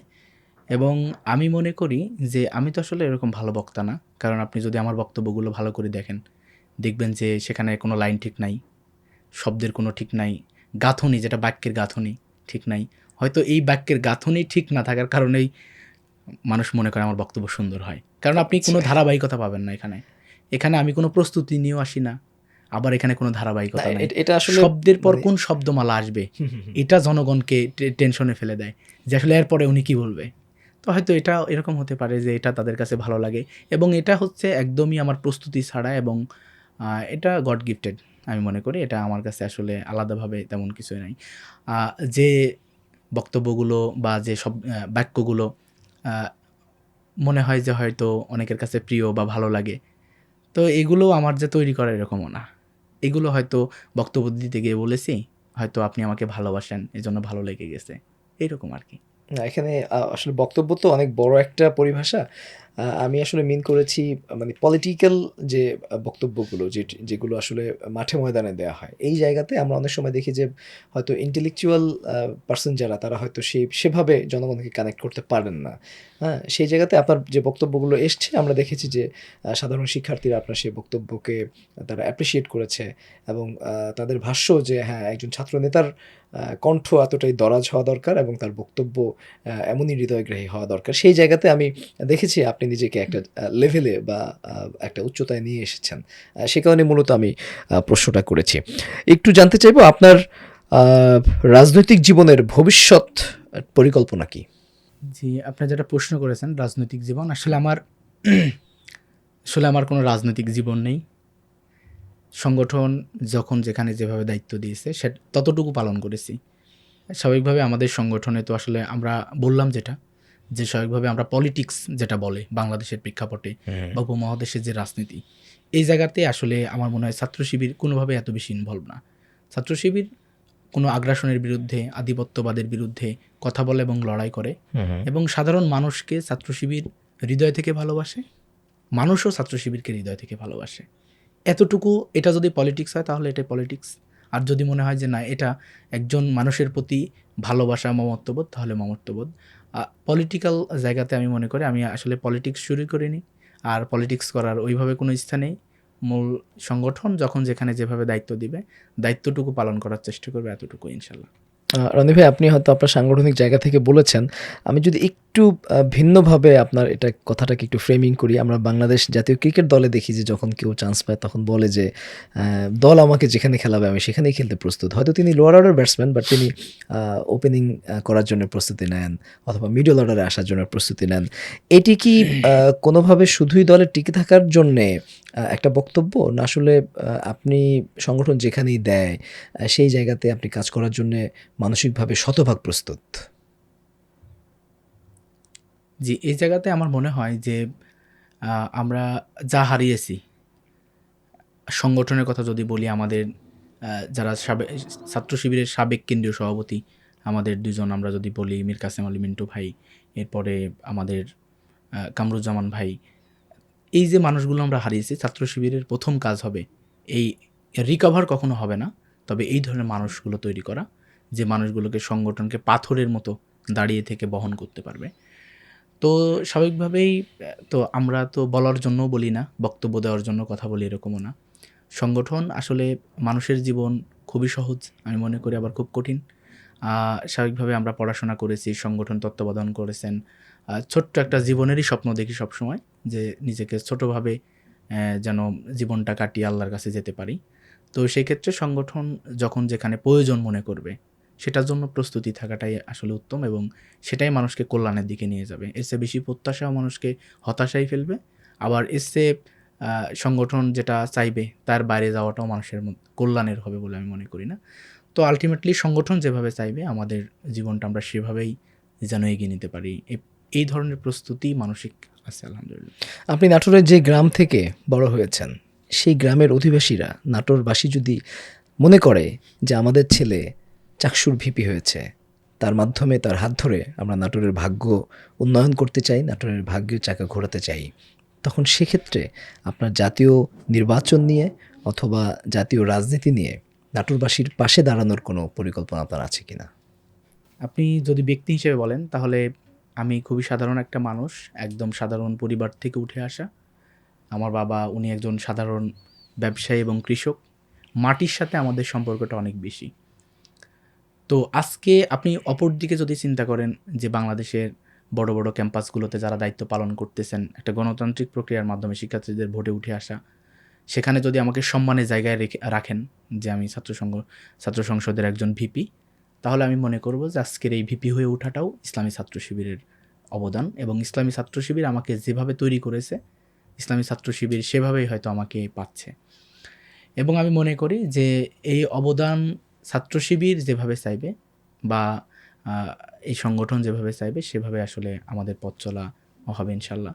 স্বাভাবিকভাবেই যখন আহ, কোনো নেতৃত্ব কোনো এলাকা থেকে উঠে আসে, সে এলাকার মানুষের প্রত্যাশা থাকতে পারে।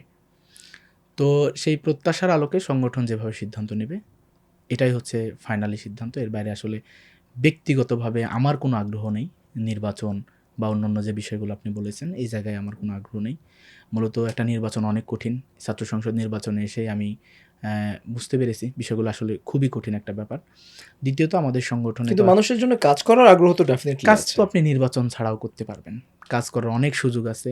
হয়তো আপনি যারা কষ্টে আছে, যাদের কিছু সহযোগিতা প্রয়োজন, সেই সহযোগিতা সাংগঠনিক জায়গা থেকে করাটাই আমার মনে হয় নির্বাচিত হওয়ার চেয়েও আসলে বেশি সুন্দর।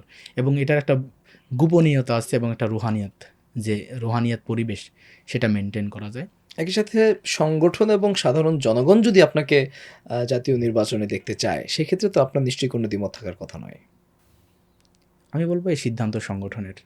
ব্যক্তি হিসেবে আমার কোনো এখানে অবজারভেশন নেই। আমার যদি কোনো কথা থাকে সেটা আমি সংগঠনকে অবগত করবো ইনশাল্লাহ। রনি ভাই, আপনি তো জাতীয় নির্বাচনে অংশ নেবেন কি নেবেন না সেটি আপনি আপনার সংগঠনের উপর ছেড়ে দিয়েছেন, সংগঠন যে সিদ্ধান্ত নেয়। ধরা গেল সংগঠন আপনাকে জাতীয় নির্বাচনে অংশ গ্রহণ করার কোনো সুযোগ দিল না, কিন্তু টেকনোক্রেট কোটায় আপনাকে মন্ত্রণালয়ের দায়িত্ব নেবার জন্য সংগঠন অফার করছে, এবং সেক্ষেত্রে যদি স্পেসিফিক কোনো ডিপার্টমেন্ট, স্পেসিফিক কোনো মন্ত্রণালয়ের অফার না করে যদি বলা হয় যে আপনি যেই মন্ত্রণালয়ে আপনি যেতে চান সেখানেই আপনি যেতে পারবেন, কোনটিকে বেছে নেবেন? প্রথমত, একজন মন্ত্রী হওয়ার জন্য যে যোগ্যতা, আমি মনে করি সেই যোগ্যতা আসলে আমার নাই। এরপরেও যদি আপনি দেন যে একটা মন্ত্রণালয় নেন, তাহলে আমি বলবো যে শিক্ষা মন্ত্রণালয়। কারণ এখানে বাংলাদেশের পরিবর্তন করতে হবে যেটা, সেটা হচ্ছে শিক্ষা ব্যবস্থা। এটা যদি পরিবর্তন করতে পারা যায়, আমার মনে হয় সব কিছু অটো পরিবর্তন হয়ে যাবে ইনশাল্লাহ। রনি ভাই, আমরা আমাদের আজকের প্রোগ্রামটা শেষ করতে চাই। আপনি চমৎকার করে দীর্ঘ গল্প আপনি বলেছেন, আপনার রাজনীতির জীবনের গল্প, চট্টগ্রাম বিশ্ববিদ্যালয়ে শিবির আনুষঙ্গিক। আমি একটু আপনার ব্যক্তিগত জীবনের একটা প্রশ্ন করে আমি আমাদের আজকের পডকাস্টে শেষ করব। আমরা দেখেছি বেগম খালেদা জিয়ার ডাকে যখন 2013 সালে মার্চ ফর ডেমোক্রেসি হলো, তখন ইসলামী ছাত্র শিবিরের একজন নেতা রাজধানীতে শাহাদাত বরণ করেছিলেন একমাত্র ব্যক্তি হিসেবে, যখন আসলে সেই অর্থে ছাত্রদলকে খুঁজে পাওয়া যায়নি বা যুবদলকে খুঁজে পাওয়া যায়নি। সেই সময়টাতে আপনি রাজপথে ছিলেন, এবং যতটুকু জেনেছি সেই সময়টাতে আপনি গ্রেপ্তারও হয়েছিলেন প্রথমবারের মতো। আমি সেই গ্রেপ্তারের গল্প এবং একই সাথে আপনার পুরো রাজনৈতিক জীবনে আপনি পুনরায় গ্রেপ্তার হয়েছিলেন কিনা, কোনোভাবে নির্যাতন নিগ্রহণের শিকার হয়েছিলেন কিনা, সেই গল্পটা দিয়েই, সেই গল্পটা শুনেই আমরা আমাদের আজকের প্রোগ্রাম শেষ করব। জি, ধন্যবাদ জানাচ্ছি। আসলে প্রথম গ্রেফতার হওয়া যেটা, সেটা হচ্ছে তখন তো স্কুলে পড়ি মাত্র। তো তখন এসএসসি পরীক্ষা সামনে। এরপরে যে 18 দলীয় জোট, তারা মার্চ ফর ডেমোক্রেসি যেটার আহ্বান জানিয়েছিলেন দেশনেত্রী খালেদা জিয়া। তো সেখানে সেটা ছিল 2013 সালের 28 ফেব্রুয়ারি মেবি। 28 ফেব্রুয়ারিতে আমরা 27 তারিখে নাটোর থেকে, তখন তো আমি নাটোর থেকে আমরা ট্রেন যোগে ঢাকায় আসতেছিলাম। তো সারা রাত আমরা রাতে প্রায় 12টার পরে আমরা ট্রেনে উঠি, এবং তখন ট্রেন আস্তে আস্তে যখন টাঙ্গাইল পর্যন্ত আসলো, আসার পরেই দেখা যাচ্ছে ট্রেন আসলে আমরা আগে থেকে বুঝতেছিলাম যে ট্রেনের গতি খুবই কম, ঢাকা পর্যন্ত আমরা আসলে যেতে পারবো কিনা বুঝতেছি না। তো টাঙ্গাইলে আসার পরে সেখানে ট্রেনকে একদম পুরোটা করা হলো, থামানো হলো, এবং সেখানে একদম ফাঁকা জায়গা, কোনো স্টেশন নাই। আমরা মনে করলাম কোনো হয়তো যান্ত্রিক ত্রুটি হতে পারে। তো হঠাৎ করে গণগ্রেফতার শুরু হয়ে গেল, এবং সেখানে আমরা রাজশাহী থেকে আসা এবং উত্তরাঞ্চলের বলা যায় যে অনেক মানুষ সেখানে গ্রেপ্তার হয়েছিল। গ্রেপ্তার হওয়ার পরে আমাদেরকে তো সকালবেলা ফজরের নামাজ পড়লাম, নামাজের পরে নিয়ে যাওয়া হলো কাস্টডিতে, স্বাভাবিকভাবে কাস্টডিতে নিয়ে যায়। তো যাওয়ার পরে সেখানে তো আমাদেরকে রাখা হলো খুব ছোট্ট একটা রুমে, অনেকজন একসাথে বসিয়ে রাখা হয়েছে। তো সেখানে পরিচিত বেশ কয়েকজনই ছিল আমারও, তো আমার বন্ধু একজন ছিলেন। তো সব কিছু মিলিয়ে যেটা হলো যে আমরা একদম সকাল ফজরের নামাজের আগে গ্রেফতার, এরপর থেকে শুরু করে একদম রাত 10টা পর্যন্ত এখানে কোনো মামলা, হয়তো কেউ লেখালেখির কাজ চলছে, তারপরে কিভাবে চালান করবে, হ্যাঁ, এভাবে বিভিন্ন পরিকল্পনা চলছে। তো এর মাঝে আমি যেটা হয়েছিল যে আমার কাছে তখন মোবাইল ছিল, এবং মোবাইলটা এমনভাবে রেখেছিলাম যে সহজে পুলিশ পাওয়ার কথা না আর কি। তো যাই হোক, আমি আমার যিনি জেলা সভাপতি ছিলেন তার সাথে কথা বললাম যে ভাই এই অবস্থা, আমরা তো গ্রেফতার হয়ে গেছি। তো উনি কিছুটা অবাক হলেন যে গ্রেফতার হওয়ার পর তুমি ফোনে কীভাবে কথা বলতেছো? আচ্ছা। তো বললাম যে ভাই ফোন ছোট, পকেটের মধ্যে ছিল। যাই হোক, পরবর্তী সময়ে উনি বিভিন্ন দিক থেকে চেষ্টা করতেছিলেন, যেহেতু আমরা তখন মাত্র স্কুলে পড়ি, দীর্ঘ সময় হয়ে গেছে। তো রাতে যেটা হলো যে সন্ধ্যার পরে যখন এসপি, উনি হয়তো সার্কেল এসপি অথবা এসপি, উনি পর্যায়ক্রমে সবার সাথে একটু করে কথা বলতেছিলেন, ইনভেস্টিগেশন চলছে আর কি, কে সমাবেশে যাচ্ছে কে সমাবেশে যাচ্ছে না। তো উনি সবাইকে ডেকে, যেহেতু সারাদিন প্রায় আমাদের খাওয়া হয়নি, ফজরের পর থেকে শুরু করে প্রায় তখন রাত 8টা বাজে। তো আমরা সিদ্ধান্ত নিলাম যে যাই হোক, আমি তো আমারটা সত্যই বলবো, যা হবে হবে। তো সবাই মোটামুটি যে যার মতো, কেউ বলতেছে যে ঢাকায় ঘুরতে যাচ্ছে, আরেকজন বলতেছে আরেক কথা, বিভিন্নজন বিভিন্নভাবে। ওখানে আসলে অনেকেই ছিল যারা আসলে কোনো রাজনৈতিক সম্পৃক্ততা ছিল না। তো আমাকে যখন কথা বলতে বলা হলো, তখন আমি বললাম যে, আমার পরিচয় দিলাম, দিয়ে বললাম যে স্যার আমি স্কুলে পড়াশোনা করি, আসলে বাস্তবিক পক্ষে আমি সমাবেশে যাচ্ছিলাম। আর স্বাভাবিকভাবেই তো এটা তো মানুষের রাজনৈতিক অধিকার। তো উনি আমাকে তখন মজা করে বলছেন, তুমি ভোটার হয়েছো কিনা? ঠিক আছে, আমি বললাম যে না, আমি এখনো ভোটার হইনি। তো এরপরে বেশ বড় সংখ্যক একটা অংশকেই তারা সেখানে গ্রেফতার না দেখে তাদেরকে ছেড়ে দেয়। তো ঘটনাক্রমে আমি স্কুল ছাত্র হওয়ার কারণেই সম্ভবত সেখানে আমাকেও ছেড়ে দেওয়া হয় আর কি। তো ছেড়ে দেওয়ার পরে তখন আবার আমার যিনি বন্ধু ছিল, সেও স্কুলে মাদ্রাসায় পড়তো। জানি না মাদ্রাসায় পড়ার কারণে কিনা, তাকে কিন্তু ছাড়ে নাই, তাকে রেখে দিছে। আচ্ছা। তো সে আবার হাফেজ ছিল, একটু দেখতে বড় ছিল, তো তাকে রেখে দিল। তো আমি চিন্তা করলাম যে স্বাভাবিকভাবে যে তাকে রেখে আমি আবার নাটোরে ব্যাক করা, এটা তো উচিত হবে না। তো সে পরের দিন সকালে তাদেরকে কোর্টে চালান করা হলো। তারা কোর্টে আসলো এবং আমি চিন্তা করলাম যে তাদের মুক্তি না হওয়া পর্যন্ত আসলে আমার যাওয়া উচিত হবে না। তখন মাওলানা ভাসানী বিজ্ঞান ও প্রযুক্তি বিশ্ববিদ্যালয়ে যারা তৎকালীন সময় দায়িত্বশীল ছিলেন, আমি ভাইদের সাথে থাকলাম এবং প্রায় 1 সপ্তাহ সেখানে অবস্থান করি। প্রতিদিন সকালে কোর্টে যেতাম, যে ওদের মামলার কাগজপত্রগুলো রেডি করতাম। ওখানকার যিনি আইনজীবী সমিতির সেক্রেটারি মেবি ছিলেন, তিনি জামাত সমর্থিত বা এই টাইপসের কিছু হবেন।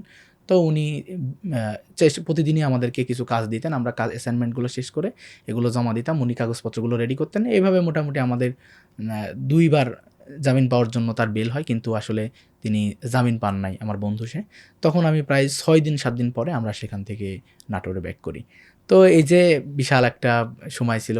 তো তখন থেকেই মূলত কোর্ট, তারপরে পুলিশ, গ্রেফতার, এই ভীতিগুলো আসলে তখন থেকে চলে গেছে। আর নির্যাতনের কথা যদি বলতে যাই, তাহলে স্বাভাবিকভাবেই তো প্রথমে জীবনে আক্রান্ত হওয়া ছাত্রলীগ তারা। যখন আমি হোস্টেলে ছিলাম, তখন আমি ইন্টারমিডিয়েট ফার্স্ট ইয়ারে পড়ি, তখন আমি হোস্টেলের সেক্রেটারি। তো ছাত্রলীগ একদম পুরো মব স্টাইল। আমি মসজিদে নামাজে যাচ্ছিলাম। তো আমাদের হোস্টেলে 2য় তলাতেই মসজিদ।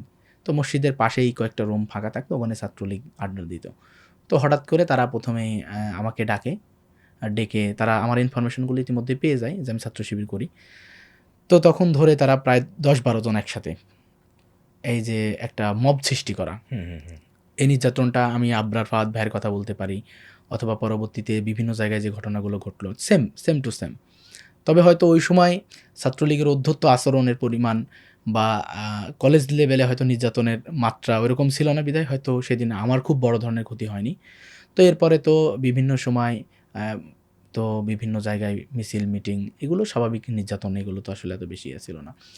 তো এখানে যদি বলি যে ছাত্র শিবিরকে যে জায়গাটা বলা হয় যে মানে একটা শব্দ যে গুপ্ত রাজনীতি ছাত্র শিবির করে, তো আমি মনে করি যে এটা আমাদেরকে যারা বলেন, আমাদের ভাইয়েরা বা আমাদের সাথে দীর্ঘদিনে যাদের সাথে আমরা জোটসঙ্গী ছিলাম, একসাথে কাজ করেছি, আমি মনে করি যে এটা ফেমিং ছাড়া কিছুই না। এগুলো শব্দের ফেমিং। আপনি দেখেন 5 আগস্টের পরে তারা ফেমিং করেছে কি যে ছাত্র শিবির গুপ্ত। এর মানে কি ছাত্র শিবির গুপ্ত হয়ে গেছে? না, গুপ্ত হয়নি। আমাদের দীর্ঘ নির্যাতনের ইতিহাস আছে। এরপরে এসে এখন একটা শব্দ ইউজ করতেছে তারা, আপনারা জানবেন, মুনাফিক আচরণ ছাত্র শিবিরের। কিন্তু আলটিমেটলি ছাত্র শিবিরের তো এখানে মুনাফিক আচরণের প্রশ্নই ওঠে না। কারণ ছাত্র শিবির যে কমিটমেন্ট দিয়েছে জাতিকে, ছাত্র সমাজকে, তার কমিটমেন্ট বাস্তবায়ন না করা পর্যন্ত ছাত্র শিবির তার সর্বাত্মক চেষ্টা চালিয়ে গেছে। কিন্তু আপনি যদি ফেমিং করে বা ইসলামিক কিছু শব্দ হোক অথবা এমন কিছু শব্দের মধ্যে ছাত্র শিবিরকে আবদ্ধ করার চেষ্টা করেন, আমার মনে হয় যে এটা আমাদের জন্য খুবই দুঃখজনক ছাড়া এবং অপরাজনীতি ছাড়া আর কিছু না। যেমন আমাদের একটা সময় ছিল যখন এই খুনি হাসিনার পতনের আগ পর্যন্ত আপনি 4 দলীয় জোট বলেন, 18 দলীয় জোট বলেন, 20 দলীয় জোট বলেন, আমি মনে করি যে এই সময়গুলোতে আমরা স্কুল, কলেজ এবং ইউনিভার্সিটি লাইফে ছিলাম। আমরা স্পেসিফিক লিডারের নাম যদি বলি তাহলে মির্জা ফখরুল ইসলাম আলমগীর সাহেব, উনার বক্তব্য শোনার জন্য অপেক্ষা করতাম। উনার বক্তব্য, উনাদের একটা সমাবেশ অথবা 18 দলের একটা প্রোগ্রাম অথবা দেখা যাচ্ছে একটা কর্মসূচি দিবেন, এটার জন্য টিভির সামনে বসে থাকতাম যে কী কর্মসূচি আসতেছে। কেন বসে থাকতাম? কারণ আমরা একটা এই পরিবেশ থেকে একটা ইনসাফ ভিত্তিক সমাজের দিকে আগাতে চাই, আমরা চাই একটা আজাদি চাইতাম। মির্জা ফখরুল ইসলাম আলমগীর সাহেব এবং মির্জা আব্বাস সাহেব একই সাথে একই দিন রাতে বাসা থেকে গ্রেফতার হলো। আমার মনে হয় যে আমার মনে আছে যে ওই দিন তারপরের দিন যে বিক্ষোভগুলো, সেই বিক্ষোভগুলোতে অংশগ্রহণ করা এবং বাংলাদেশের পারপাসে তারা যে নেতৃত্ব দিয়েছেন, এই নেতৃত্ব আমার মনে হয় যে সেদিন ওই সময়ের মানুষগুলো আমরা কিন্তু প্রত্যাশা করেছিলাম যে মানুষের আজাদির জন্যই আসলে তারা কাজ করে যাচ্ছেন। আপনি জামাত ইসলামে যদি দেখেন যে তৎকালীন আমিরে জামাত ডাক্তার শফিকুর রহমান স্যার, উনিও যখন গ্রেপ্তার হলেন, এই যে আমরা বসে থাকতাম যে জামাত ইসলাম কী কর্মসূচি দিচ্ছে, ছাত্র শিবির কী কর্মসূচি, আমরা চেয়েছি যে সকলের ঐক্যবদ্ধ একটা যে সংগ্রাম, এই সংগ্রামের মাধ্যমে একটা আজাদি হোক। কিন্তু 5 আগস্ট পরবর্তী সময়ে আমরা কিন্তু ভিন্ন একটা প্ল্যাটফর্ম, ভিন্ন একটা রাজনৈতিক অবস্থান এখানে খেয়াল করতেছি। আমার মনে হয় যে কোনো রাজনৈতিক দলকে, কোনো ব্যক্তিকে ফেমিং করে যে রাজনীতি করা, একটা জায়গার মধ্যে আবদ্ধ করা বা তাকে চিত্রায়িত করা যে সে এরকম বা এটা, এই রাজনীতি আসলে বাংলাদেশের শিক্ষার্থী বলেন অথবা সাধারণ মানুষ বলেন আসলে কেউ পছন্দ করে বলে আমি মনে করছি না, এবং কেউই পছন্দ করে না। এর অন্যতম একটা কারণ কি, যে সবাই চায় উদার মানসিকতা নিয়ে যেন সবাই রাজনীতি করে। যেমন আমার একটা প্রোডাক্ট আছে, আপনি তার চেয়ে বাজারে ভালো প্রোডাক্ট নিয়ে আসেন। এই যে আমাদের উন্নয়নের, আমাদের ভালো কিছু করার যে প্রতিযোগিতা, এই প্রতিযোগিতার রাজনীতি সকলেই পছন্দ করে। এর বাইরে আমার মনে হয় যে বিদ্বেষের যে রাজনীতি, এই রাজনীতি আসলে কেউ পছন্দ করে না। আমি রাজনৈতিক দল, ছাত্র সংগঠন সবার প্রতি আমার আপনি বলতে পারেন আহ্বান, আপনি বলতে পারেন অনুরোধের জায়গা, সেটা হচ্ছে একটাই, সেটা হচ্ছে যে আমাদের উচিত কল্যাণের জন্য রাজনীতি করা, এবং একটি দল বা একটি ছাত্র সংগঠনের বিরুদ্ধে আরেকটি ছাত্র সংগঠন, তাদের অবস্থানটা হওয়া উচিত নৈতিক অবস্থান, তাদের অবস্থানটা হওয়া উচিত আদর্শিক অবস্থান। কোনোভাবেই সেটা সহিংসতা, কোনোভাবেই সেটা একটি সংগঠনকে শেষ করে দেওয়া, নিঃশেষ করে দেওয়া, এই যে ধরনের বক্তব্যগুলো, এই ধরনের কথাগুলো আসলে আমি মনে করি যে রাজনৈতিক দূরদর্শিতার অভাব, যার কারণে আসলে ময়দান থেকে উঠে আসছে।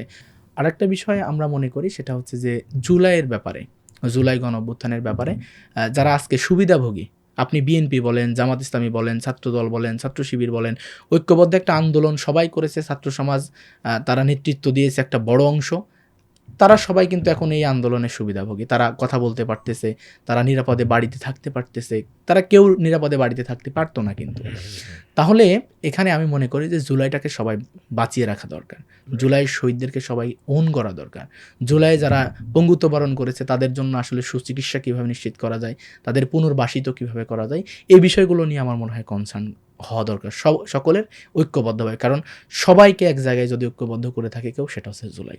এবং জুলাইকে ভুলিয়ে দিয়ে যদি কেউ মনে করে যে বাংলাদেশে রাজনীতি করবে, আমার মনে হয় যে মানুষ খুবই ট্রমাটাইজ একটা পরিস্থিতির মধ্যে পার হয়েছে। মানুষ কোনোভাবেই চায় না যে বাংলাদেশের জনগণ যে আবার নতুন করে কোনো স্বৈরতন্ত্র, স্বৈরাচারী মনোভাব নিয়ে কেউ আবার রাষ্ট্রের ক্ষমতায় আসুক। আমার মনে হয় জুলাইকে বাঁচিয়ে রাখলে আমাদের সবার জন্যই কল্যাণ হবে, এবং জুলাই শহীদদের কাছে আমাদের দায়বদ্ধতা আছে, তাদের পরিবারের কাছে আমাদের দায়বদ্ধতা আছে, এবং রাষ্ট্রের কাছে আমাদের দায়বদ্ধতা আছে। আপনি যদি দেখেন যে পুরো পৃথিবীর যে পলিটিক্যাল গ্রাউন্ড বা পলিটিক্যাল যে আবহাওয়া আর উপমহাদেশে যে আবহাওয়া সম্পূর্ণ কিন্তু ভিন্ন। কারণ এখানে পরিবর্তনই যুদ্ধ, বিগ্রহ, তারপরে এমনভাবে হয়েছে পরিবর্তনগুলো যেগুলো কোনো স্বাভাবিক পরিবর্তন না। আপনি দেখেন লক্ষণ সেন, তার পরিবর্তন কীভাবে হয়েছে, দুপুরবেলা খেতে বসতেছিল, দৌড় দিয়ে ভাগীরথী নদী পার হতে যায় ডুবে মারা গেল। হাসিনা কি সেম ঘটনা ঘটেছে, যে হাসিনা রান্নাবান্না করছে, খাওয়ার সময় পায়নি, সে হেলিকপ্টারে করে পালাতে হচ্ছে।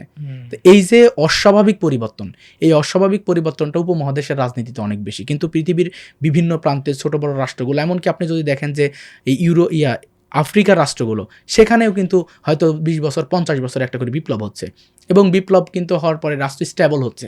কিন্তু বাংলাদেশে কিন্তু 1 টার্ম 2 টার্ম 3 টার্ম পরে আবারও নতুন করে একটা প্রেক্ষাপট তৈরি হচ্ছে, যেই প্রেক্ষাপটে মানুষ যে আশা নিয়েছিল সে আশা ভরসা ভেঙে যাচ্ছে। তো আমরা মনে করি যে এই উপমহাদেশের রাজনৈতিক কালচারের কারণেই হয়তো আমরা একটু সহিংসতা বা অন্যান্য রাজনীতি হয়তো আমাদেরকে বারবার গ্রাস করতেছে।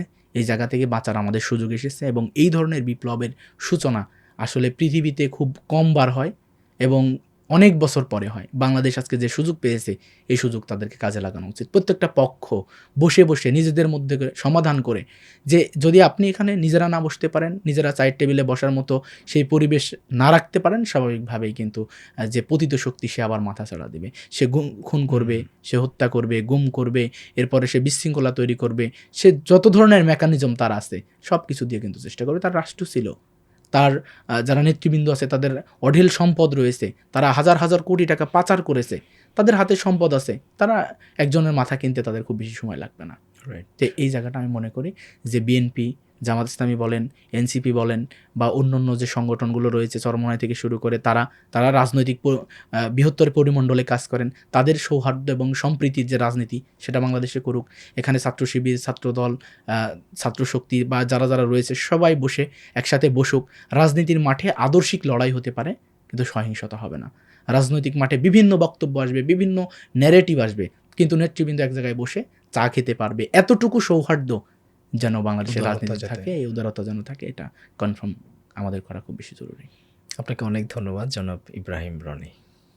সুপ্রদর্শক, আপনারা এতক্ষণ শুনছিলেন জনাব ইব্রাহিম রনি, চাকসুর সম্মানিত ভিপি। তিনি চাকসু নিয়ে তার যে ইশতেহারগুলো ছিল তার কতটুকু বাস্তবায়ন করেছেন এবং আগামী দিনে বাকি ইশতেহারগুলো কত দ্রুত সময়ের মধ্যে কত কার্যকরভাবে বাস্তবায়ন করা যায়, সেই গল্পগুলি মূলত আমাদের আজকের এই পডকাস্টে শুনিয়েছেন। কিভাবে একটি নৈতিকতা সম্পন্ন ছাত্র সমাজ গঠন করা যায়, কিভাবে বাংলাদেশকে একটি সুখী সমৃদ্ধ বাংলাদেশ করা যায়, এবং তার যে জেলা নাটোর জেলা, সেই নাটোর জেলা নিয়ে তার কী পরিকল্পনা রয়েছে, পুরো গল্পতে তিনি ইত্যাদি সবিস্তারে তুলে ধরেছেন। আশা করছি আমাদের পুরো অনুষ্ঠানটি আপনারা উপভোগ করেছেন। ভালো লাগলে অবশ্যই লাইক, কমেন্ট, শেয়ার করবেন। সাবস্ক্রাইব করা না থাকলে অবশ্যই সাবস্ক্রাইব করবেন। আপনাদের সকলের সুস্বাস্থ্য কামনা করে আজকের মতো বিদায় নিচ্ছি। আল্লাহ হাফেজ।